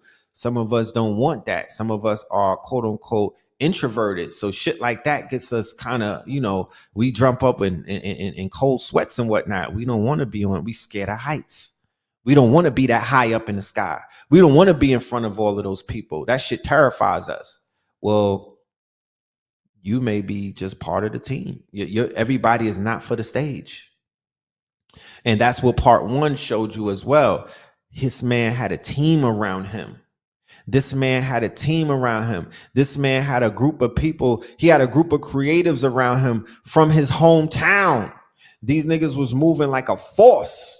Shout out to Jay Ivy. Shout out to Kudi and Chike. Shout out to John Legend. You know what I mean? Shout out to the other brother who had the afro. I think his name was Old School or something. You know what I mean? By part 3, this nigga was gray and bald. You know what I mean? Kanye done put him through the ropes. Shout out to everybody who was responsible for helping this man's vision turn into reality because he did not do it by himself. You can't do everything by yourself. And they keep telling us that we can accomplish monumental things by ourselves, and that's a fucking lie. Okay? Teamwork makes the dream work. Don't ever, and I'm glad that they put that documentary out because he will have to, because he got on Drink Champs and he's stunning on Jay Ivory, and I know Jay Ivory, and that shit bothered me. And he's stunning on a few people. He's stunning on Talib Kweli. And when you see the documentary, he needs to apologize to Talib Kweli because that nigga believed in him when nobody else did. He's stunning on Rhymefest, and you could see that Rhymefest was in his corner. He stunned on a lot of people that will be considered his day ones. But when I seen the documentary, I'm like, this nigga's a goofy because he needs to cut a check to these niggas because they were mainly responsible for pushing him when nobody believed in him. There was no Rockefeller deal. He was not even wearing a fucking chain. This is before the accident. You know what I'm talking about? He wasn't even wearing no designer. This nigga was wearing Beverly Hills polo, if anything. You know what I'm talking about? He was wearing polo out of Goodwill's. That ain't Ralph, though. Hold on. Take a few steps back to go. You ain't got the answers, No, you ain't got the polo. You ain't got the answers. You ain't got no polo. You ain't had no Ralph on. Stop playing. You niggas is acting crazy. But anyway, the people that believe in you from the beginning, the brother Kuti, he dropped everything. He was a comedian, stand-up comedian. He dropped everything to follow this man with the camera because he believed it in him. He seen something. He saw a vision, right? But the reason why he was able to see that vision is because Kanye was the ultimate holder of his vision, right? And that vision that he was able to hold on to with a gorilla grip was provided to him by none other than his Umi, Donda.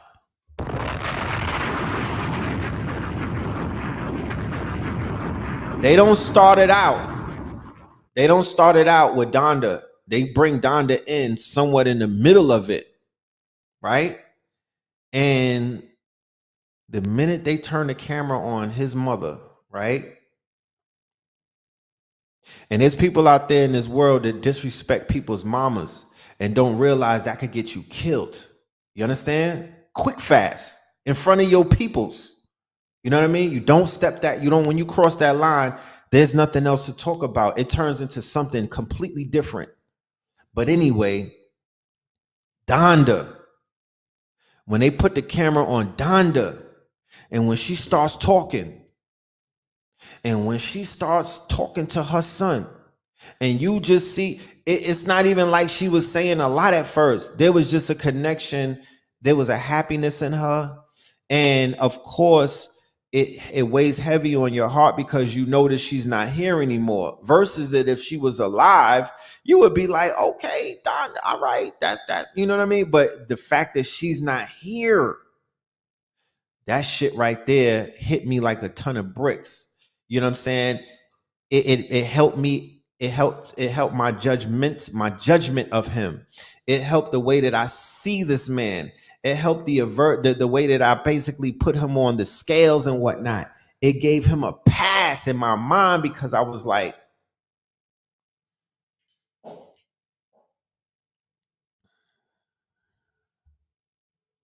this man mother loves him. She knew his rhymes, my nigga. My mama don't know my rhymes. And there's nothing against mama. She don't know my rhymes. Donda knew his rhymes, my nigga. It was almost like she was reminding him of rhymes that he forgot. Very pure-hearted. The kind of stock and pedigree of mamas that, we all grew to love through the Huxtables and other things. She has that type of energy,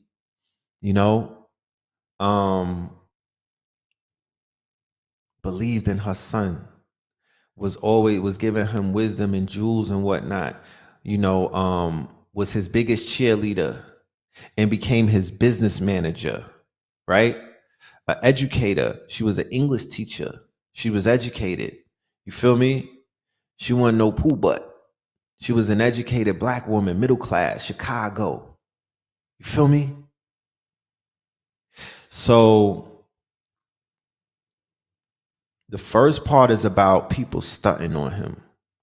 Rockefeller's a piece of shit. That label at that time, they need to cut a check to Kanye because he civilized them savages over there just with his fucking presence, my nigga. You know what I mean? That was a crack dealing, drug dealing, gangster rap, pants low, knuckle dragging label. And they were proud to be in that frequency for many, many, many, many years. No offense to anybody over there. It is what it is. Right? He was almost too good for that label. I wish that they would have took his ass at Raucous Records, and them niggas would still be alive to this day. Wait. To this day. To this day. I'm not here to shame nobody's mama. I'm not here to compare Donda against nobody's mama. Everybody's mama, you know, don't do that. Don't go to your mama's kitchen and whatnot and be like, oh, you don't really love me because you don't know my rhymes. She'll be like, yes, I do. Drop down, get it low. You know what I'm saying? Sell like cat on the go. Like, she know your rhymes. Don't act like she don't. Them shit's nursery rhymes. It's easy to remember. To this day. To this day.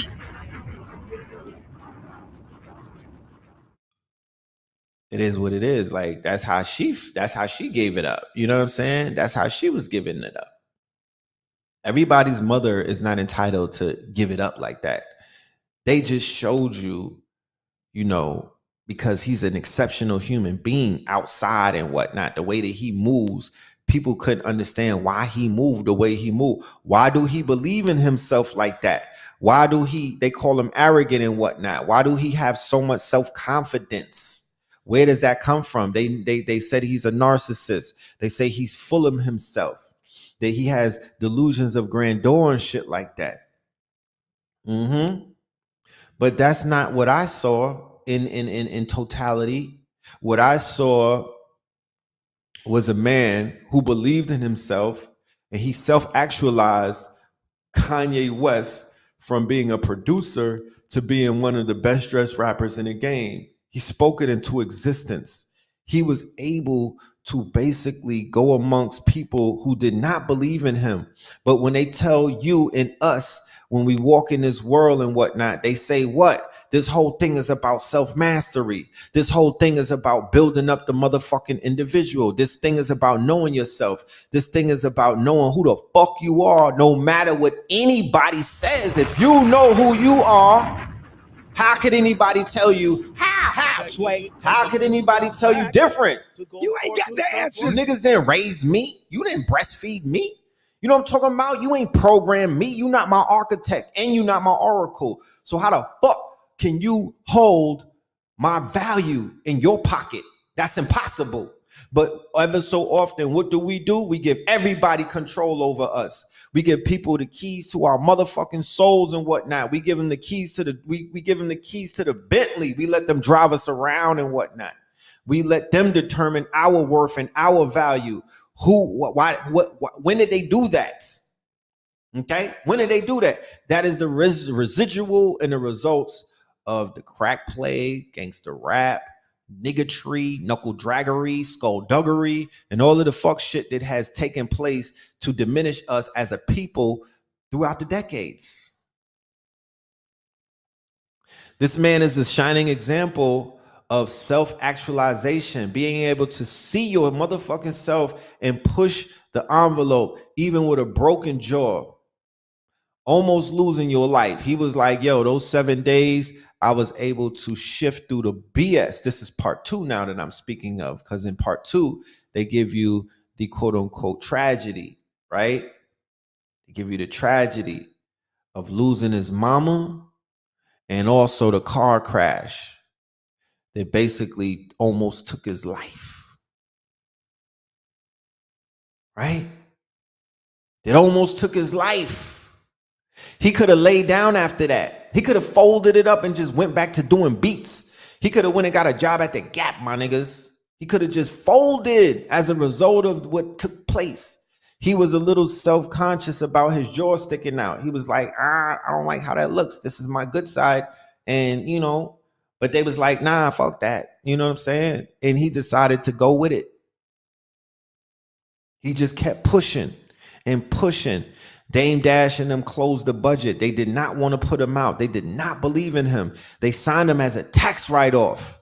They were not trying to put his project out. They were not funding his video. They wasn't even funding his studio times. What did this man do? This nigga was bumming studio time off of other producers. Humble yourself out there, little niggas. Humble yourself. I haven't met too many people that got the drive and determination like Kanye or Mari West. I have not met many. And you niggas swear you lit. And I'm not judging you. I'm just smudging you. I'm just saying, watch this man's story and see what the fuck determination looks like and smells like. Okay? There's ingredients to go into this shit. One of the main ingredients is you have to have a foundation. I do not think he would be able to do what he has done and be who he has been and go to places that he went if it were not for Donda West. I cannot conceive of that because I saw the conversation that we was having with his father, and his father, he believes in his father believes in him, but it was not the same connection at all. At all. You can't put faith in these niggas because they're gonna turn their backs, they're gonna stab you and whatnot. They're gonna fucking sabotage you. You can't put your faith in your homies and whatnot. It ain't enough. You can't put your faith in your baby mama. It ain't enough. Your nana, your mama, your papa, your paw, your grandfather, your father, your uncle, your auntie, your adopted mother, your adopted father, your siblings. You feel me? I feel that those people are very instrumental with the foundation aspect of helping to build us up and giving us something firm to stand on. Speak life into your star seeds tonight. Speak life into your stomach if there's a baby in it. Speak life into your stomach. Speak life into your young Heru and to your young Offsets and whatnot. You need to do that. This show, this documentary really showed the importance of that.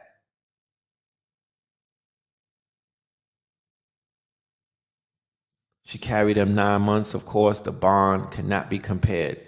That's right, Cajun Witchery. You dead ass. Because, I mean, I got 3 children, and I already know I'm the help. You know what I'm talking about? I'm the help. It is what it is. Like, I'm the motherfucking help.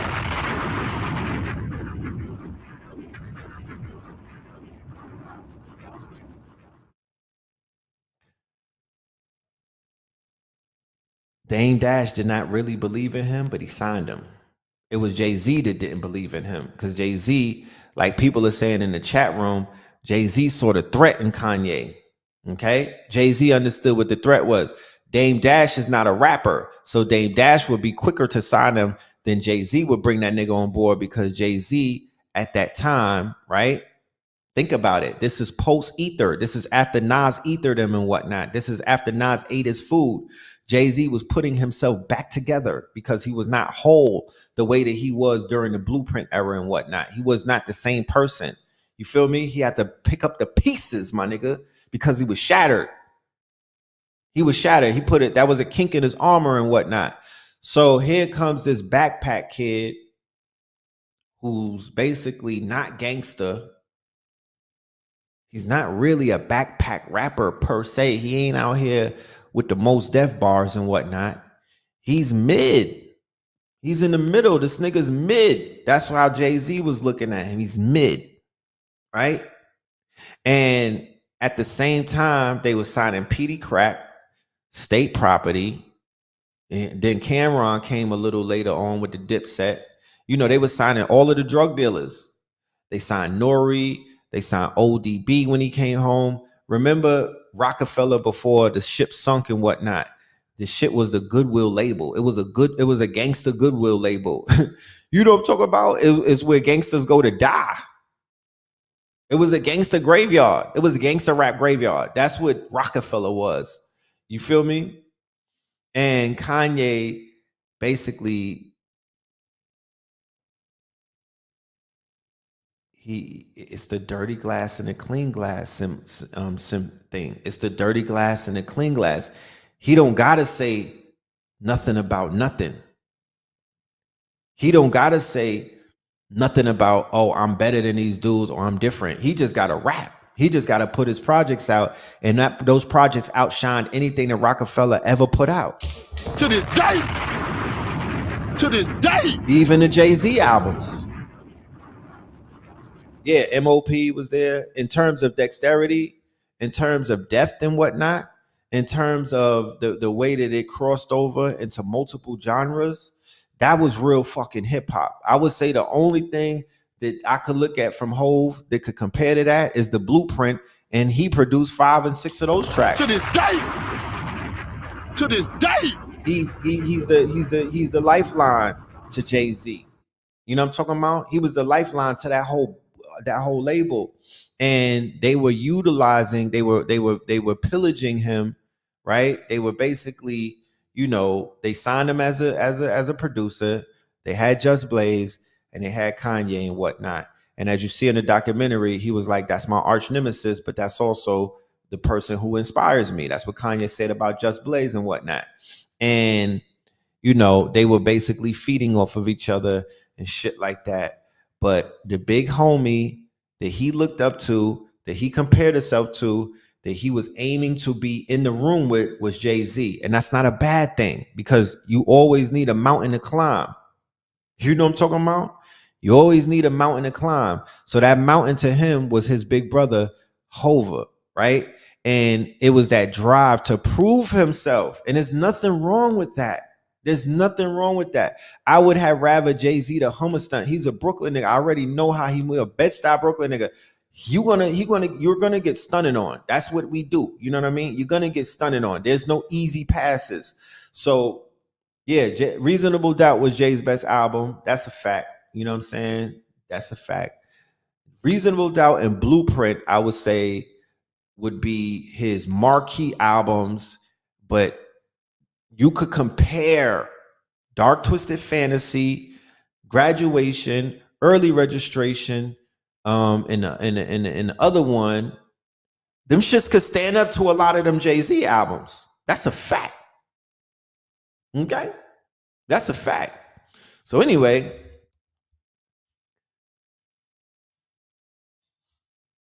by Hov stunting on him and not feeling him like that helped that nigga get hungry, and he helped step his bars up, and he had to prove himself to the big brother, because that's what big brothers do.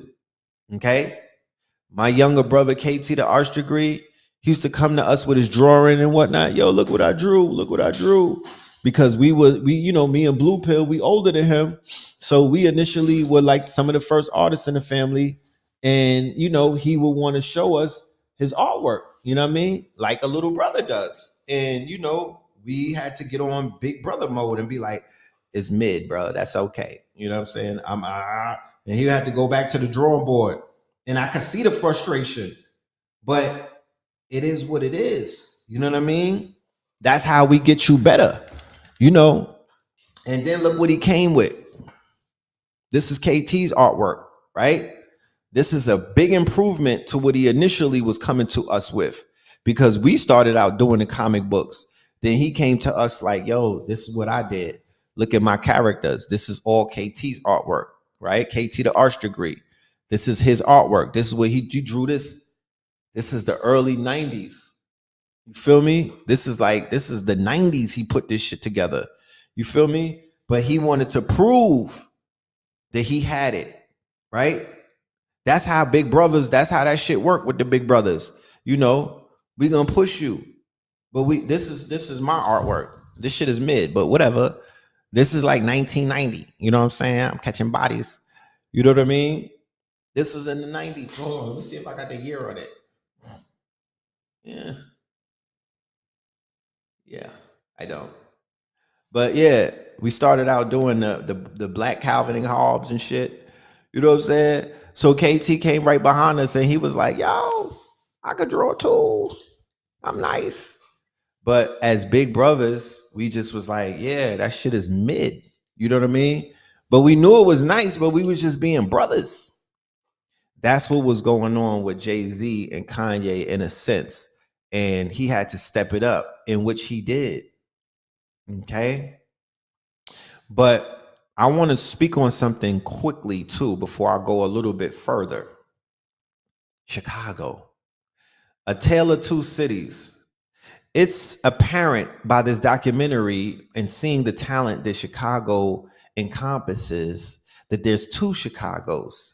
And unfortunately, as a result of quote unquote social media and multi-billion dollar or multi-million dollar deals from the record labels, they successfully phased out one side of Chicago, and they've only been feeding us one other side of Chicago ever since. Okay. So the Chicago that I'm impressed with, and the Chicago that I'm drawn to, and the Chicago that I feel should be highlighted more is the Chicago that produced the Lupe fiasco, the Chicago that produced the Common, the Chicago that produced the Rhyme Fest, the Chicago that produced the motherfucking Kanye, the Chicago that produced the No ID, the Chicago that produced the Cootie and the JIV. That's Chicago. Okay, yeah, backpack versus grip. Yeah, remember Do or Die? That was them my niggas right there. Crucial Conflict. You know what I mean? That Chicago. You don't think about Chicago. When you think about Chicago, you're not thinking about these intellectuals. You're not thinking about these intellects. You're not thinking about these quote unquote thespians. You're not thinking about these quote unquote artisans and whatnot. But why the fuck is that not being highlighted? Because that's the cream of the crop of Chicago. That reminds me of what Jeff Fort and them was putting in that work. That reminds me of what quote unquote the Nation of Islam and all of that. That reminds me of what Larry Hoover was striving with growth and development when they were being social and whatnot. That reminds me of the Windy City, right? Not the fucking drill, not 8-year-olds killing each other, yummy in them, not that part. That's the residual of the COINTELPRO of what they did to Fred Hampton, the COINTELPRO, what they did to Chief Malik, aka Jeff Fort, the COINTELPRO of what they did to Larry Hoover when they took the quote unquote OGs, right? The OGs, the elders for counsel, the youth for war. The OGs were the elders for counsel. They were counseling the young guards or the YGs and whatnot on how to move, okay? On how to move. But when they took them off of the scene, what did that do? That opened up the chaos and whatnot. That opened them up to chaos and whatnot. And then the young killers took over, or the youth that were for war, they took over, and the youth for war, they go to war. So what did they do? Nigga, they went to war. Okay? They went to war and they turned it into a killing field, right? They turned it into a killing field. So seeing that part of Chicago when them brothers were all behind, Mick Jenkins, I'm gonna check them out and whatnot. I'm gonna check them out. There's still people that are holding that flame. Chance the Rapper, all of these of that ilk, Vic Mensa, people of that ilk. We could look at them and tell where they come from. We know that they don't come from the other side like that. I don't see South Side in them. I see something else in them. And there's nothing wrong with that. Everybody ain't a fucking gangster. The whole premise of the documentary was to show what I talked about on this show. And I'm not out here patting myself on the back, but I tried my best to explain to my younger audience, because they may not have known this, that Kanye was a disruptor to gangster rap. His entry, they even show you with him and Pharrell. Pharrell was in the industry. He was bringing the skateboard P shit. He was a little bit different, but he was not as impact.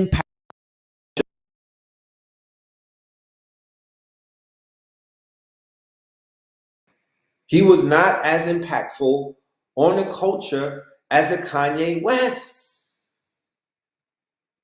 You think he was? Skateboard P had a lot of, he broke some barriers, okay?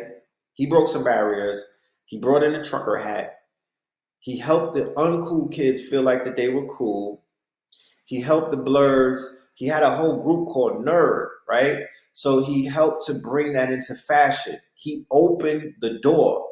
Ye came and kicked that shit down. Give me a minute. Let me check my audio. Yeah, they playing games with me. They out here bomba clot. You know what I'm saying? Rotted. I don't know what's wrong with these people on YouTube. But anyway, we back. So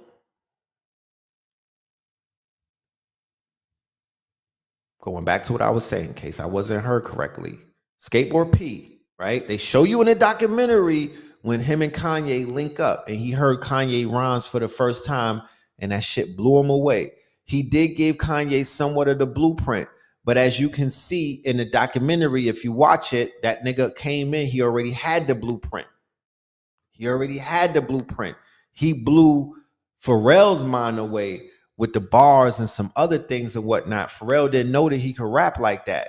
So when Kanye came in with the pink polo, he was mixing streetwear and designer, right? Arguably, his rhymes are 100 times, not 100, 65 times better than Pharrell's, right? In terms of, remember, he's a storyteller. You saw how he was putting them songs together.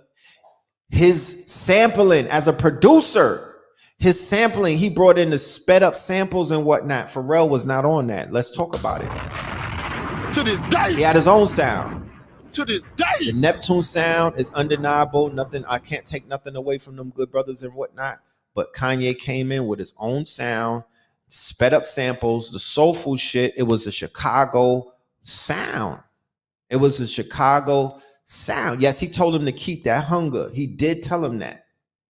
He did tell him to keep that hunger. Somebody said Pharrell wore a dress. But Kanye was the disruptor because he was signed to Rockefeller, and Rockefeller was the premier label, not just for gangster rap, but for crack rap. It's that crack music, nigga. For crack rap. He made them niggas change clothes. Facts. There's no more Beanie Siegel and State Property and all of them niggas because Kanye brought to that. this day. I'm telling you, bro. That disruption. That disruption. When you're a disruptor, you kill cycles, right? As a disruptor, your frequency phases out other frequencies. I don't care if you sign to a label. I don't care if you sign to a team. It don't matter.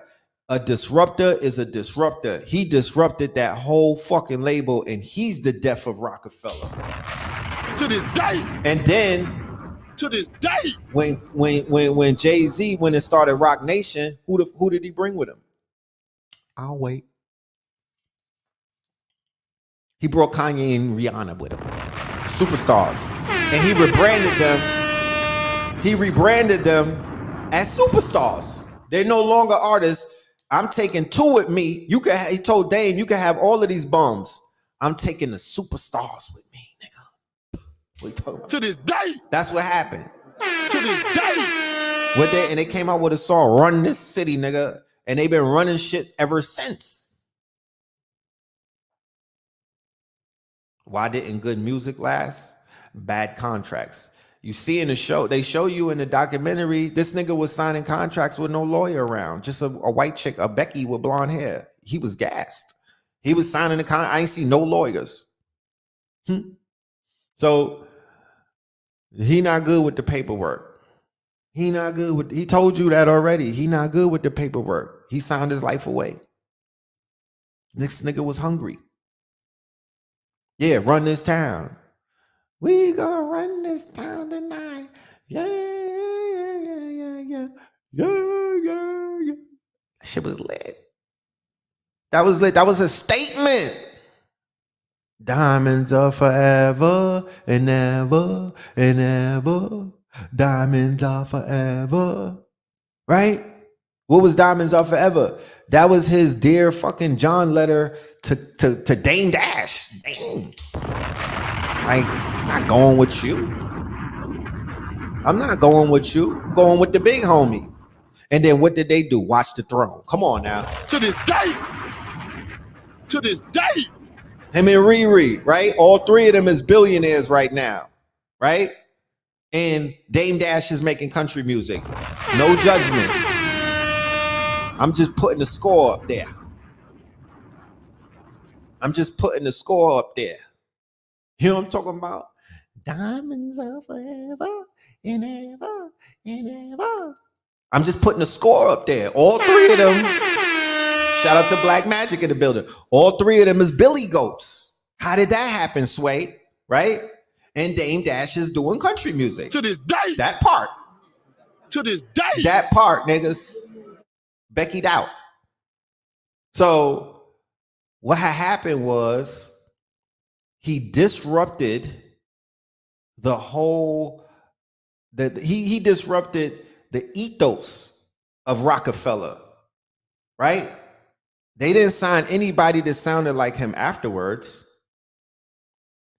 They didn't sign anybody that sounded like him afterwards. He was that premier sound. And nobody has come out ever since a Kanye, in my humble opinion, and been a disruptor the way that he was. I want y'all to watch the documentary again. If you lived back in those times, right? Look at the label. Look at Rockefeller. Look at him backstage with all of these gangster rappers and whatnot. And he remember, like I said, he is the self-embodiment of self-actualization. That was a lot of fucking pressure to even rap around these niggas because these was rappers. They had bars. The State Property niggas from Philly. Beans, my nigga. Beans was a monster. Like, just to be like, yo, I'm barring these niggas. I'm a spar with their bars. That's a feat in it of itself. So they didn't believe in him. He believed in himself. They closed his budget. He almost died. They had him as a tax write-off. He was able to push past that. Those were obstacles. He was so determined.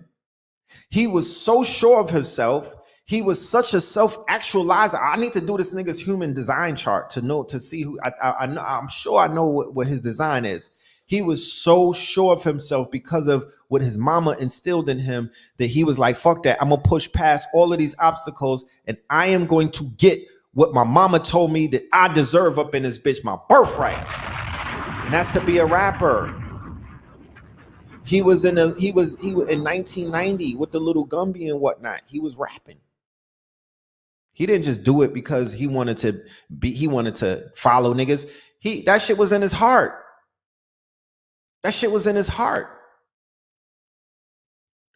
And nowadays, you could just upload a song to SoundCloud. You could just upload a song to YouTube. You could just upload a song to your Instagram. Oh shit, I didn't know Red Pill raps. You could just become a rapper if you wake up and feel like it. You could get some good Becky and whatnot and be like, yo, I got bars. I'm going to go start rapping and shit. You know what I mean? You could just be inspired and just be a rapper out of nowhere. That was not the case back then. Okay? The bar was wild high. You would not embarrass yourself and try to be a fucking rapper if you wasn't a rapper. You know what I mean? These little, it's a different game now. This shit is so underrated that it's hard to even tell a story because motherfuckers do not understand the importance of getting a record deal and putting on a rock chain back then. That was a whole vibe. Nigga, we made it. Like, that was a feat, my niggas. That was a feat. So when he did that, right? When he did that, he made the whole Chicago either mad at him or they was like, oh shit, we on. And what did you see? You saw the middle class intellectuals, right? Because that's who the fuck they are. They come from good backgrounds. These are thespians. These are real artisans. Rhyme Fest, Common, Most Def, J. Ivy. These ain't some fucking poo butt niggas. You know what I mean? These people come from something. What did they do? They got behind this nigga. You don't see that anymore. You don't see people coming together to help push somebody to become a megastar. You don't see that anymore. You don't see people rolling like that. Niggas from one city do not gang up in another city and get behind one artist and be like, my nigga, we gonna be all in your bedroom with writing sessions. We gonna be all in your crib listening to you rant and rave about how fucking great you are while you figuring out your greatness. Nowadays, you got, I mean, you'll see it with the, you'll see it with the with some of the brothers out of Chicago, OTF 300 and everything. But you know, this shit is a blood oath that they taking. They out here killing shit. It's a little bit different. Everybody want to be the man. Nobody is patient. All of them niggas is on right now. John Legend blew up. Jay Ivy blew up. Chika and Cootie got 30 million from Netflix for this shit. They on. They good. Jay Ivy just got nominated. He's Grammy nominated and all that. Him and his wife is lit. Ron Fest is good. These niggas is on. John Monopoly, his manager, all of them things, all of them people behind the scenes, right? They good. Don C, John Monopoly. They was able to bring Lupe on. They was able to bring other people from Chicago on because they got behind one person and they believed in this nigga and they did not interject all of that fuck shit that these niggas be rolling with these days. And that's why you seen them winning. GLC and what he should do, not telling nobody what they should do. Fuck that. But what I would do if I were Ye is I would highlight these day ones because as you can see, they're very instrumental to who he was. And when he got on, he's stunning on these niggas. And that happens, you know? And then he had his fall and then he had to come back to his mans in them. Because you see in 2020, after he gets out of the psychiatric hospital and shit is, you know, Rhymefest is right there again. Common is back. He brings Cootie back. He has Cootie filming him again. You know, teamwork makes the dream work. I wish that they would. I wish niggas get that shit tatted on their foreheads and whatnot because teamwork makes the dream work. When are we ever going to get a platinum album out of the conscious community or whatever you call this shit these days? Because I was watching Panic last night. He made some good fucking points. This is not a community. It never was and it never will be. You know what I'm talking about? We should leave that title in the motherfucking gutter where it belongs. This is not a community. It don't function like a community and it will never function like a community. This is a group of individuals with some pretty ass names and whatnot and some big ass fucking egos and characters. That's what this is. That's what it is. And it has the fucking potential to be crabs in a barrel sometimes. That's what it is. So that's what I'm saying. Kambada, Cyrock. I just went to a Cyrock show in Kambada on Friday. These are superstars. These are superstars. Hands down. These are straight up superstars. Hold on a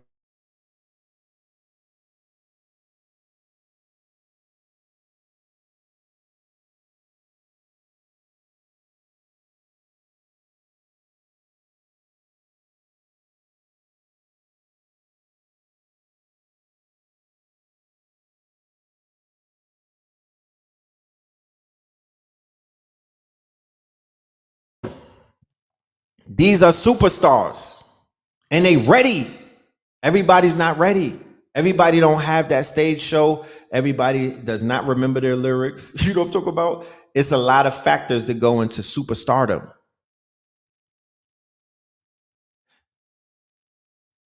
They need to be platinum at this point.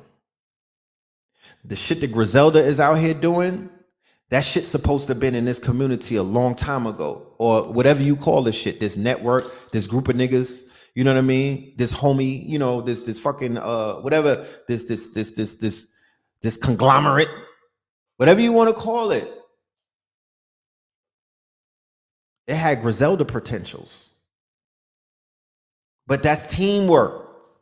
That's teamwork. That's people not backbiting and working against each other behind the scenes. That's no clout chasing. That's teamwork. That's people putting shit to the side and pushing niggas.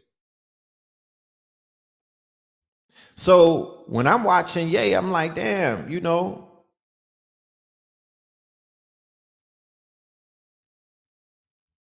I see a formula. I see the formula. The formula is the teamwork. You need a powerful team. But the main player who's running the ball and scoring, those main players, they need to be on LeBron status as well. Like Kanye, he couldn't carry that brand if he wasn't built for that. He showed and proved, look, I'm built for this. Nobody is going to I'm not shrinking myself in front of none of these niggas. I'm going to put me on that stage, give me a backpack, put that chain around my neck, and I am going to show up. That's what he did. That's what he did. There's a lesson in that documentary. There's multiple lessons to be learned. That is what he did. He showed up and he showed his ass and whatnot. And as a result of that, he is an immortalized legend. Like Blue and Keebalon wrote in their book, this nigga's a constellation. Little Bear. Nigga's different. He different. He different. He's a real life billionaire. He became a billionaire while taking medication. He became a billionaire by taking medication. You know what I mean? He was on medication, dealing with bipolarism, and was able to run up a few billies while he was married to the cave Becky. You know what I mean? With the graveyard box. That's defeating the odds. His father-in-law is wearing stilettos, my nigga. His father-in-law is wearing stilettos. You understand? All of the in-laws is like the Addams family. They all got wild issues. And he was able to dodge all of that and run up a Billy. Shit different.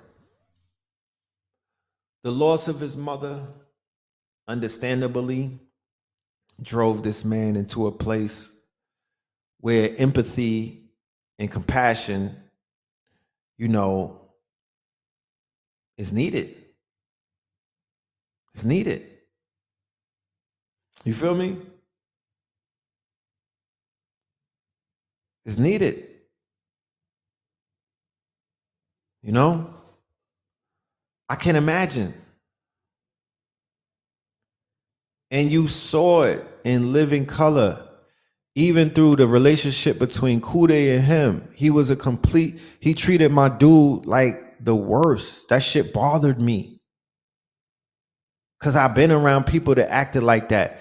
I remember when Pitbull started acting Hollywood. You feel me? That shit bothered me. Firing all of his staff that was black, all of his black staff, all of the managers that was melanated because he got around the Walla Wallas. I remember that. Managers start getting in your ear. Other people, the labels start getting in your ear. A lot of fuck shit take place. He was treating that man horribly for years. And Cootie had to eat shit. How somebody who was inside of your mama. And I feel that the reason why he was being standoffish to him is because Kude reminded him of Donda, because him and Donda were real close. He was capturing footage with his moms and whatnot. And when he saw him, it kind of like brought that pain back.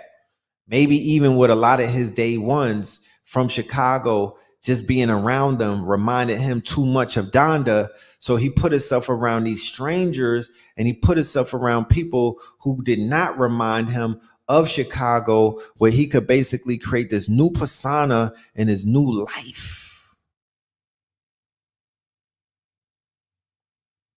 And kind of like disregard his past until he realized that that's not how you do it. That is not how you heal. You're basically suppressing the pain.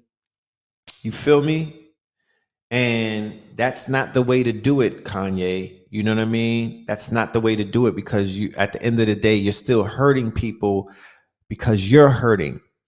I feel that the birth of his child, his daughter, Northwest, right? And then the birth of those children is something that was able to anchor him into a place where he was able to feel something again, based off of the fact that he was completely numbed out from the pain, the disbelief, the shock, and the awe of losing one of his best friends, right? Yes. And he might not have, right? I'm sure that he did not really get to the shadow work. And you know, and we see where that got him. We see where that got him and whatnot, right? Yeah, he told my dude to turn the camera off, and he never told him that. He told him to turn the camera off. And you know, once again, the documentary is in 3 acts. So they show you the good, the bad, and the ugly. This is something, it is a lesson. You can apply this lesson to your personal life and situations that you may have been in. You may have known somebody that had the Kanye effect, who went Hollywood, who got a few dollars or whatnot, or got themselves a Becky and whatnot. They start acting up. Who may have lost a loved one who were very close to him and started to fall apart. You know what I mean? Who achieved their goals with the team, and then once they achieved it, they shitted on their team. I could relate. So in my affirmation, or in my vision, I would have the vision for Kanye West moving forward to finally draw his wagon around and come full circle and go back to either the sister who he was going to marry. I believe her name was Aisha or Alicia or something. She was the melanated sister that you see in the episode 1 when he had his first house, and then they had the New Year's party. She was a Slim Goody and whatnot. Either that sister, and I think that was the same sister that picked him up when he had broke his jaw and he was going to the hospital and whatnot, and she pulled up in the Honda. You know what I'm saying? But that nigga needs to come home for real. You know what I'm talking about? He needs to come into the Yoniverse. He need one of these goddesses to work on him. You know what I'm talking about? He might need about 2 or 3 because he got some funds. He got a few bags, right? Okay. To this day. He could afford polygamy. To this day. The nigga got land too. He got some acres. He could put y'all up on some Wyoming. He could put y'all up in Wyoming and build you a hut. You know what I'm saying? Some thermal waters and shit. Like, he could afford it. He might need a fuel use. You know? But he needs to come home, because there's nothing else out there left for him. If he fuck around and try to get something from the Ukraine or whatnot, if he get one of those, you know how for order brides, the www.brides and whatnot, that's not gonna work for you, Kanye. Like,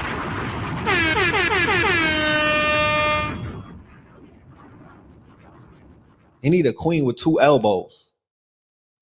Real talk. With that Donda energy, he need a queen with 2 elbows. It's gonna just get real, you know what I mean? Just gonna work it out. Work them demons out of him, you know what I mean? Because he was with graveyard pussy. And you know, you gotta detox from that. You gotta detox from that. You know what I'm saying? You just can't hop into something, you know, you just can't hop into a new situation and you didn't purge, you know what I mean, from your cave Becky.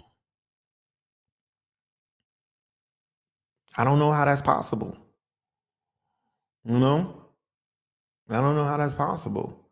But, you know, somebody should interject. Slide in his DM. You know what I mean? Slide in his DM. I know a few single goddesses out there that could run down on them and have this nigga head on a swivel. Okay? So he should try that. Yeah, him and Kamala.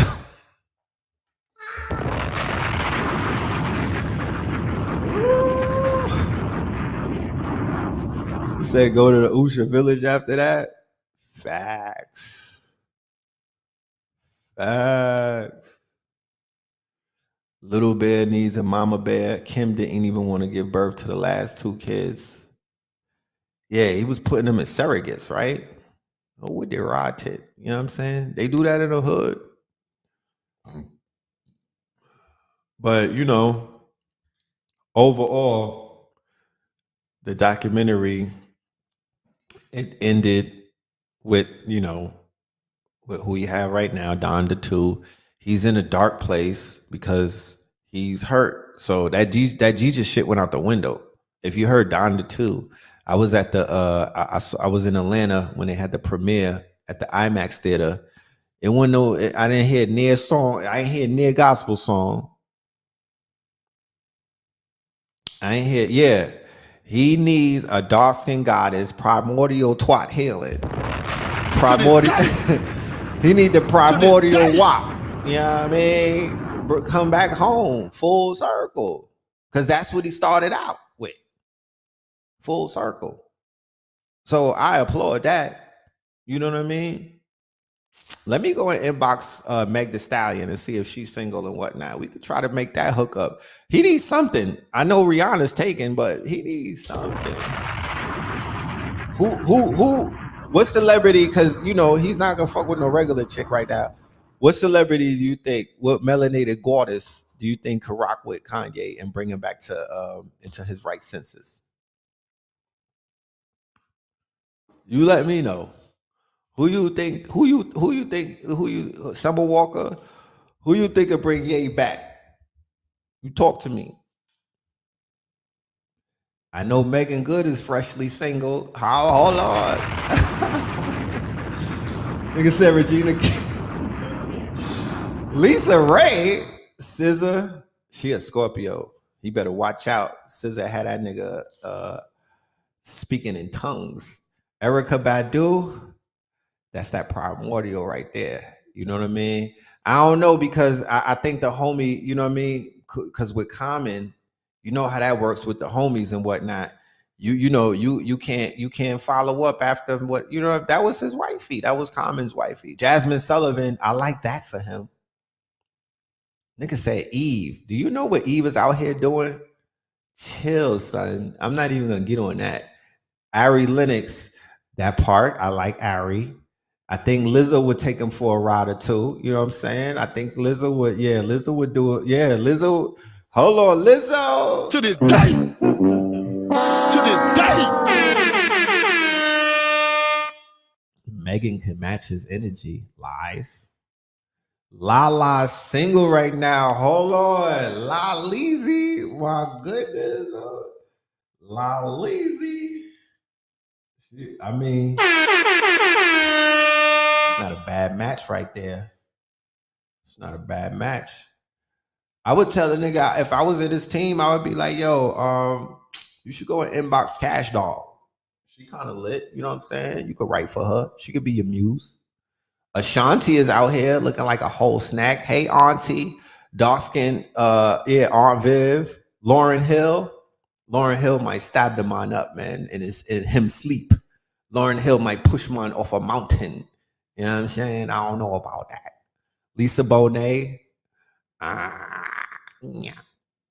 He could strive to court an MGT. That's right. Like a top ranking MGT, right? That part. Nigga said Doja Cat. Not Doja Cat.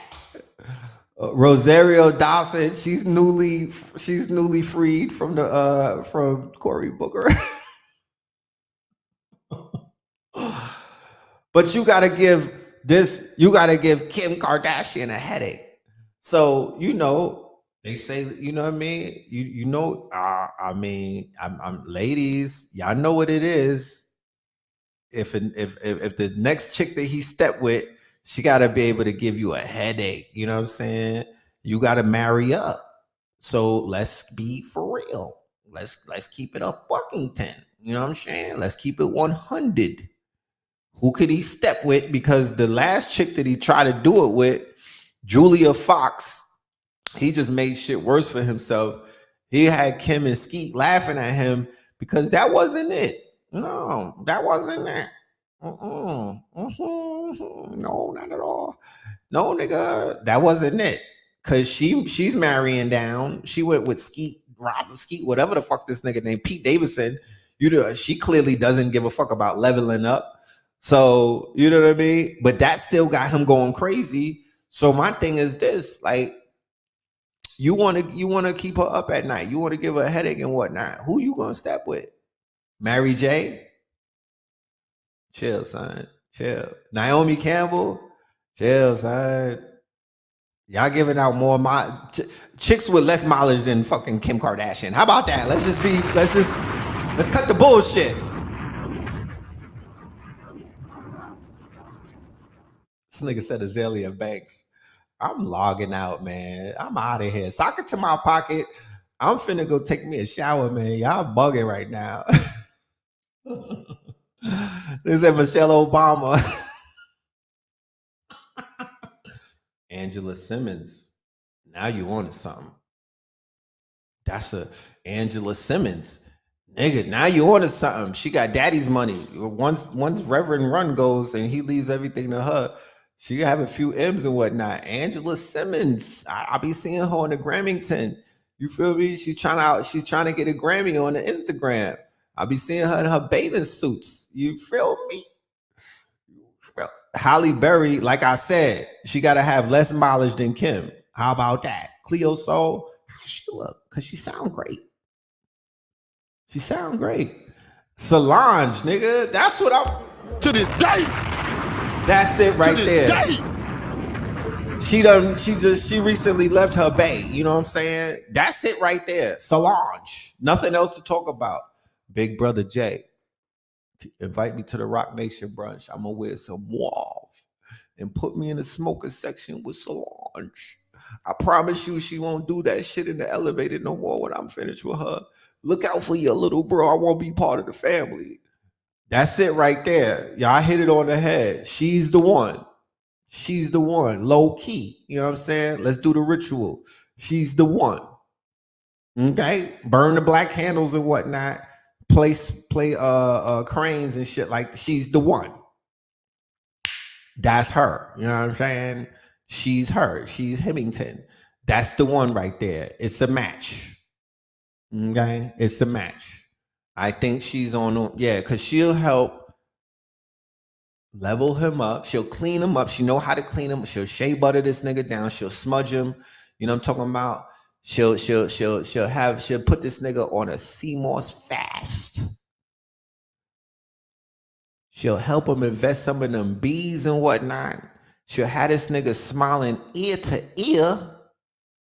Yeah, that part. And she looked like she's a good stepmama. Like he could bring North, South, East, Chicago, Brooklyn, Paris, London, Boise, all of them children that he got, and she'll take care of them. Because she got a seed herself. She looks like a good stepmama. I think that's working. And he could make beats for her. Because she need a better beat selection sometimes. That part. Yeah, I think that'll work. They just can't live together. They could see each other like twice a week. They can't live together. That won't work. But Solange is the one. I think I see it. Yeah, and she don't be on the gram. The only time she had thirst trapped is she put on a sundress. She's not all into the crazy shit. She helped civilize her sister. Where you think Beyonce got all of that shit from? Solange. She want to be spiritual. She want to talk about Goldwater. She doing yoga. She putting on African face paint and she Oshun channeling. Where you think she got that from? She got that from her sister. Will Jay-Z allow that? He got to talk to him.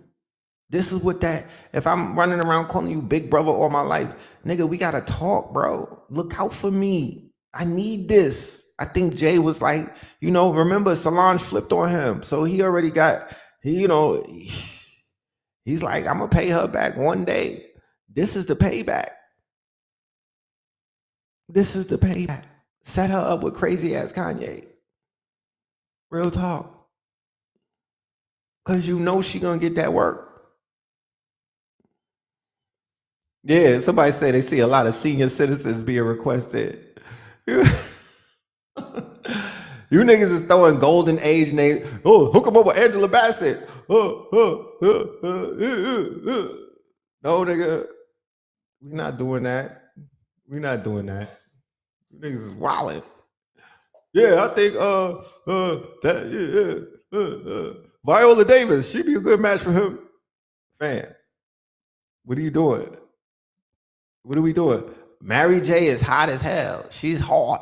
I don't even watch Power. I seen her at the fucking the halftime show with the mirror boots and whatnot. She's a, you know. But she would stab Kanye. I don't want this nigga to get stabbed up. You know what I'm saying? She still got the razor under her tongue, niggas. Like, don't do that. You know what I'm talking about? Shout out to Jefferson in the building. She still got the razor under her tongue. She's slightly gangster. We're not gonna bother motherfucking Mary J and her. You know what I mean? She's out here sipping on goddess wine. You know what I mean? She need a nigga like Kevin Samuels on her side. She's a little seasoned out here. You know what I'm talking about? She was fucking with JC from Casey and Coke, Casey and JoJo, nigga. She was KC shorty, like To this day. that's back in the days with Total, nigga. That's back in the days with Total. What are you talking about? Like, that's auntie. That's big auntie right there. That's big auntie energy. Don't do that. But yeah, she needs that. You know what I'm saying? He needs a sister to align with. It's not how you start the race, it's how you finish it, right? He had his fiascos, but who's gonna help him heal? He cannot heal by himself. And I'm not saying it like he's a weak man, because you know, men are responsible for the affairs of their heart. You got, damn, I didn't even think about that. To this day. To this day. Lizzie motherfucking Jeff. God damn it. Why didn't I think about that? I'm gonna hook my nigga up with Lizzie Jeff. I know his manager. That's it right there. It's either Solange or Lizzie Jeff. If she's up for the work. I think that would be a great fucking mix right there. Lizzie fucking Jeff. Yo, I could see that. She gonna get mad by it if she heard me say that. I could see that though. I could see that. She could put all of that work that she been doing and just work on this nigga. And then the music that they may make out of this world. If he produced the album, she'll get him right. She'll put the glow back in my nigga.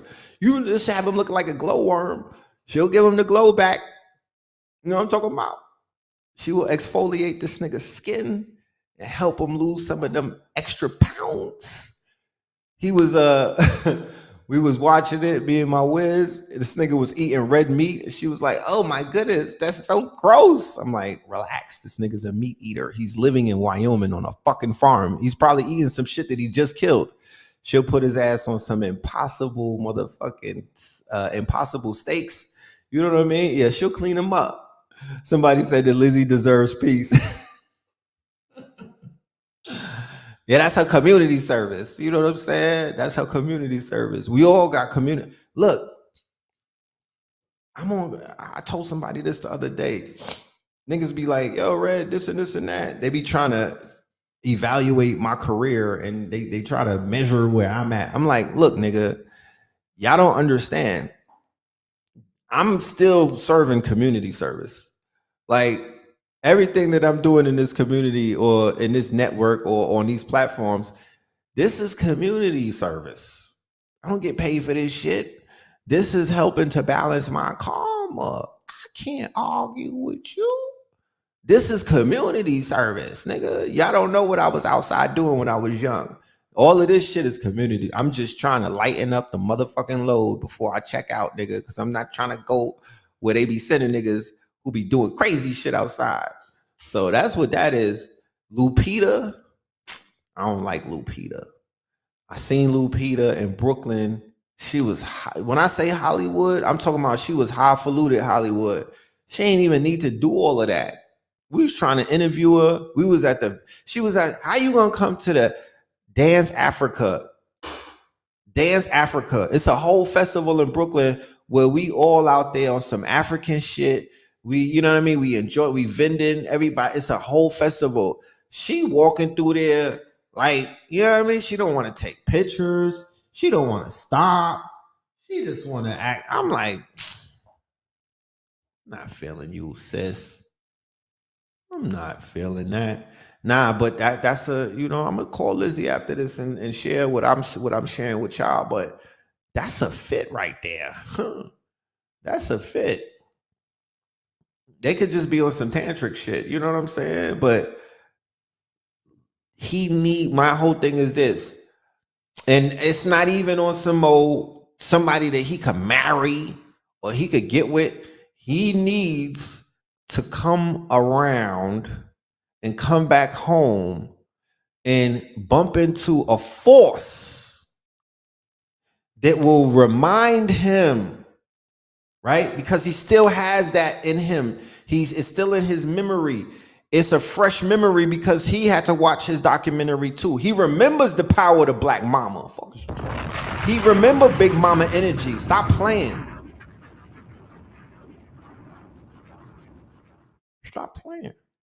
So what he needs before he can even commit to a sexual relationship or a committed relationship with somebody, he needs healing. He needs healing. And the best person to heal him would be a Black woman's or Black woman. And from that healing, he may fall in love. You know what I mean? Shit like that happens. Or from that healing, he may be able to get more clarity as to who the fuck he is and his worth and what he can attract. And through that healing, it may make him want to say, you know what? I'm admitting the fact that I'm wilding like this because I miss mama, and I'm looking for that strong, beautiful, encouraging, compassionate Black woman in the eyes and in a personage of somebody that looks just like my mama. That's why he said he needs an older woman. These young, I don't know about these young girls. They got, they cooking up shit. They out here massaging and doing things like doing niggas' feet. They on their Reiki. I'm just saying. He might need to go to the red table. I don't think he needs to go nowhere until he heals. I don't think he needs to go anywhere until he gets his healing because he got to cleanse. He don't need to be on camera right now. He don't need to emote because people just want to get a fucking, if they do that to him, they just want to get ratings. They're going to go for the shock in all moments. They're just using him for ratings. He got to clean up at least a few months off the scene and whatnot. Clean the fuck up, get everything together. You know what I mean? Get it back, get your name back, get your soul back. You know what I'm saying? Get over this Kim shit. You know what I mean? And get off of the meds and shit like that. You feel me? Completely cleanse your system of it. Flush your system of the pharmacopoeia.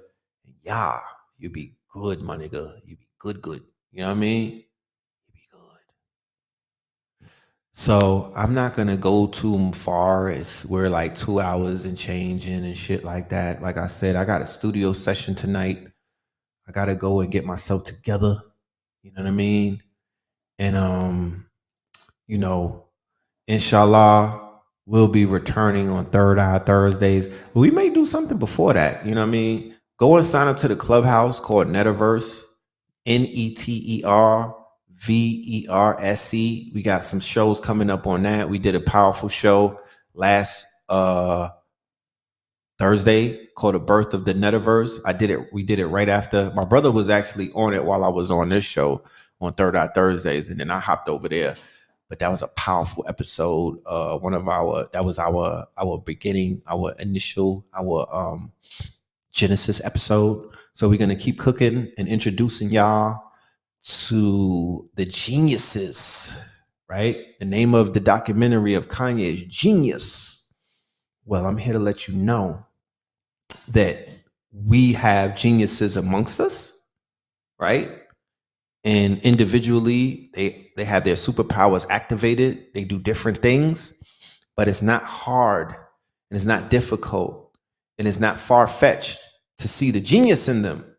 And if we nurture the genius and the geniuses amongst us, then we could create multiple doppelgangers of not Kanye that you not the Kanye that you don't like, not the dysfunctional Kanye, but the genius Kanye. I'm talking about the genius Kanye, because keep in mind, if y'all are willing to receive a genius, you should also be willing to receive what comes with that genius.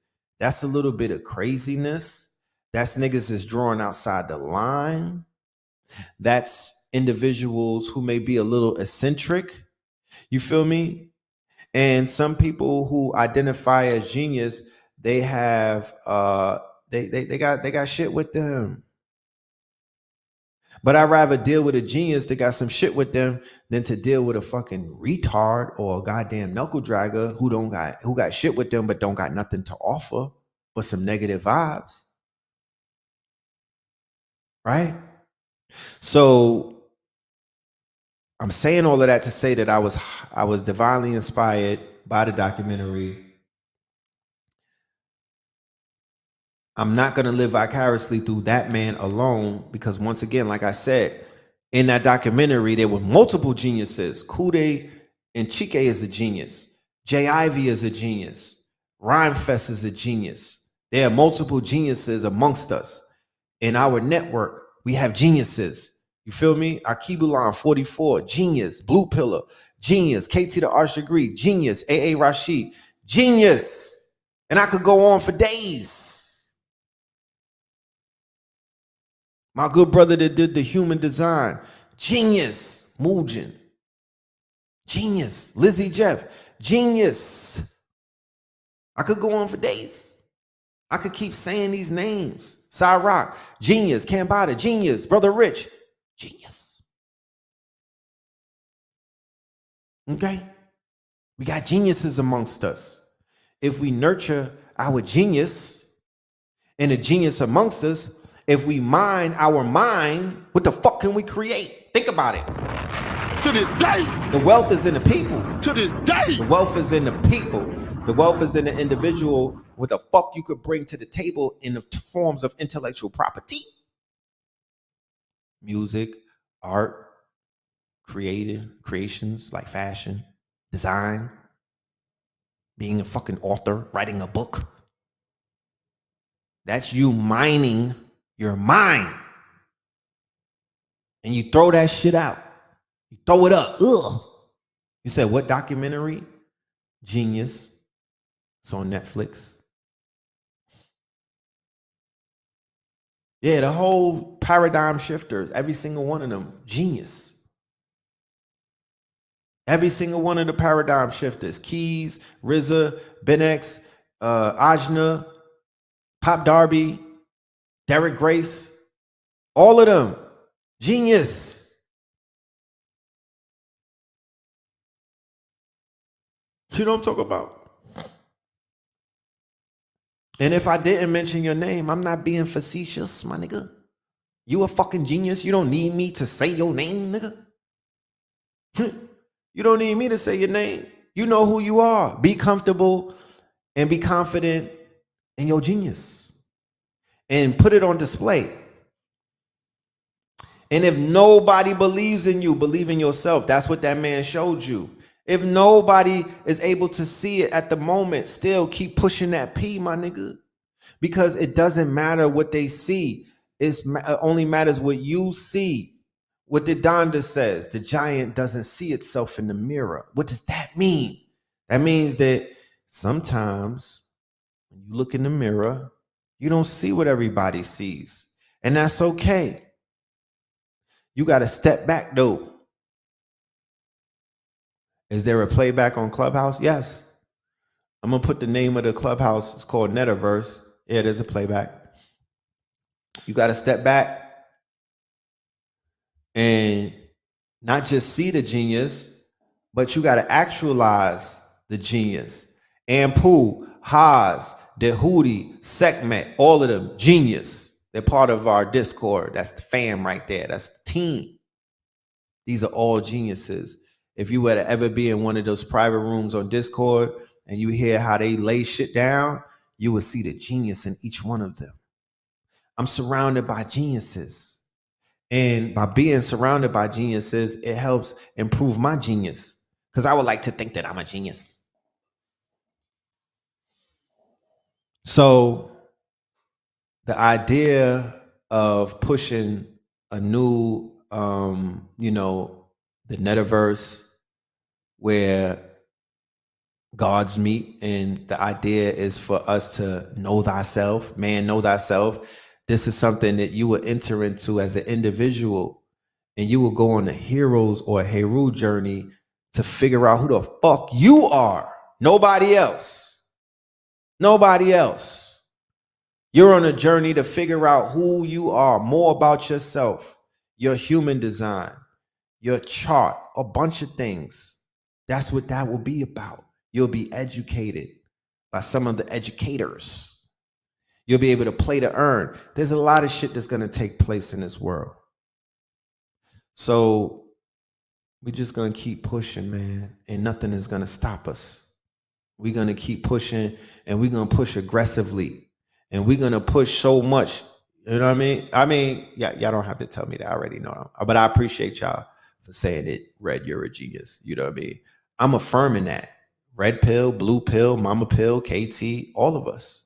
My mama created a whole bloodline of geniuses. Salute to her and my father, you know?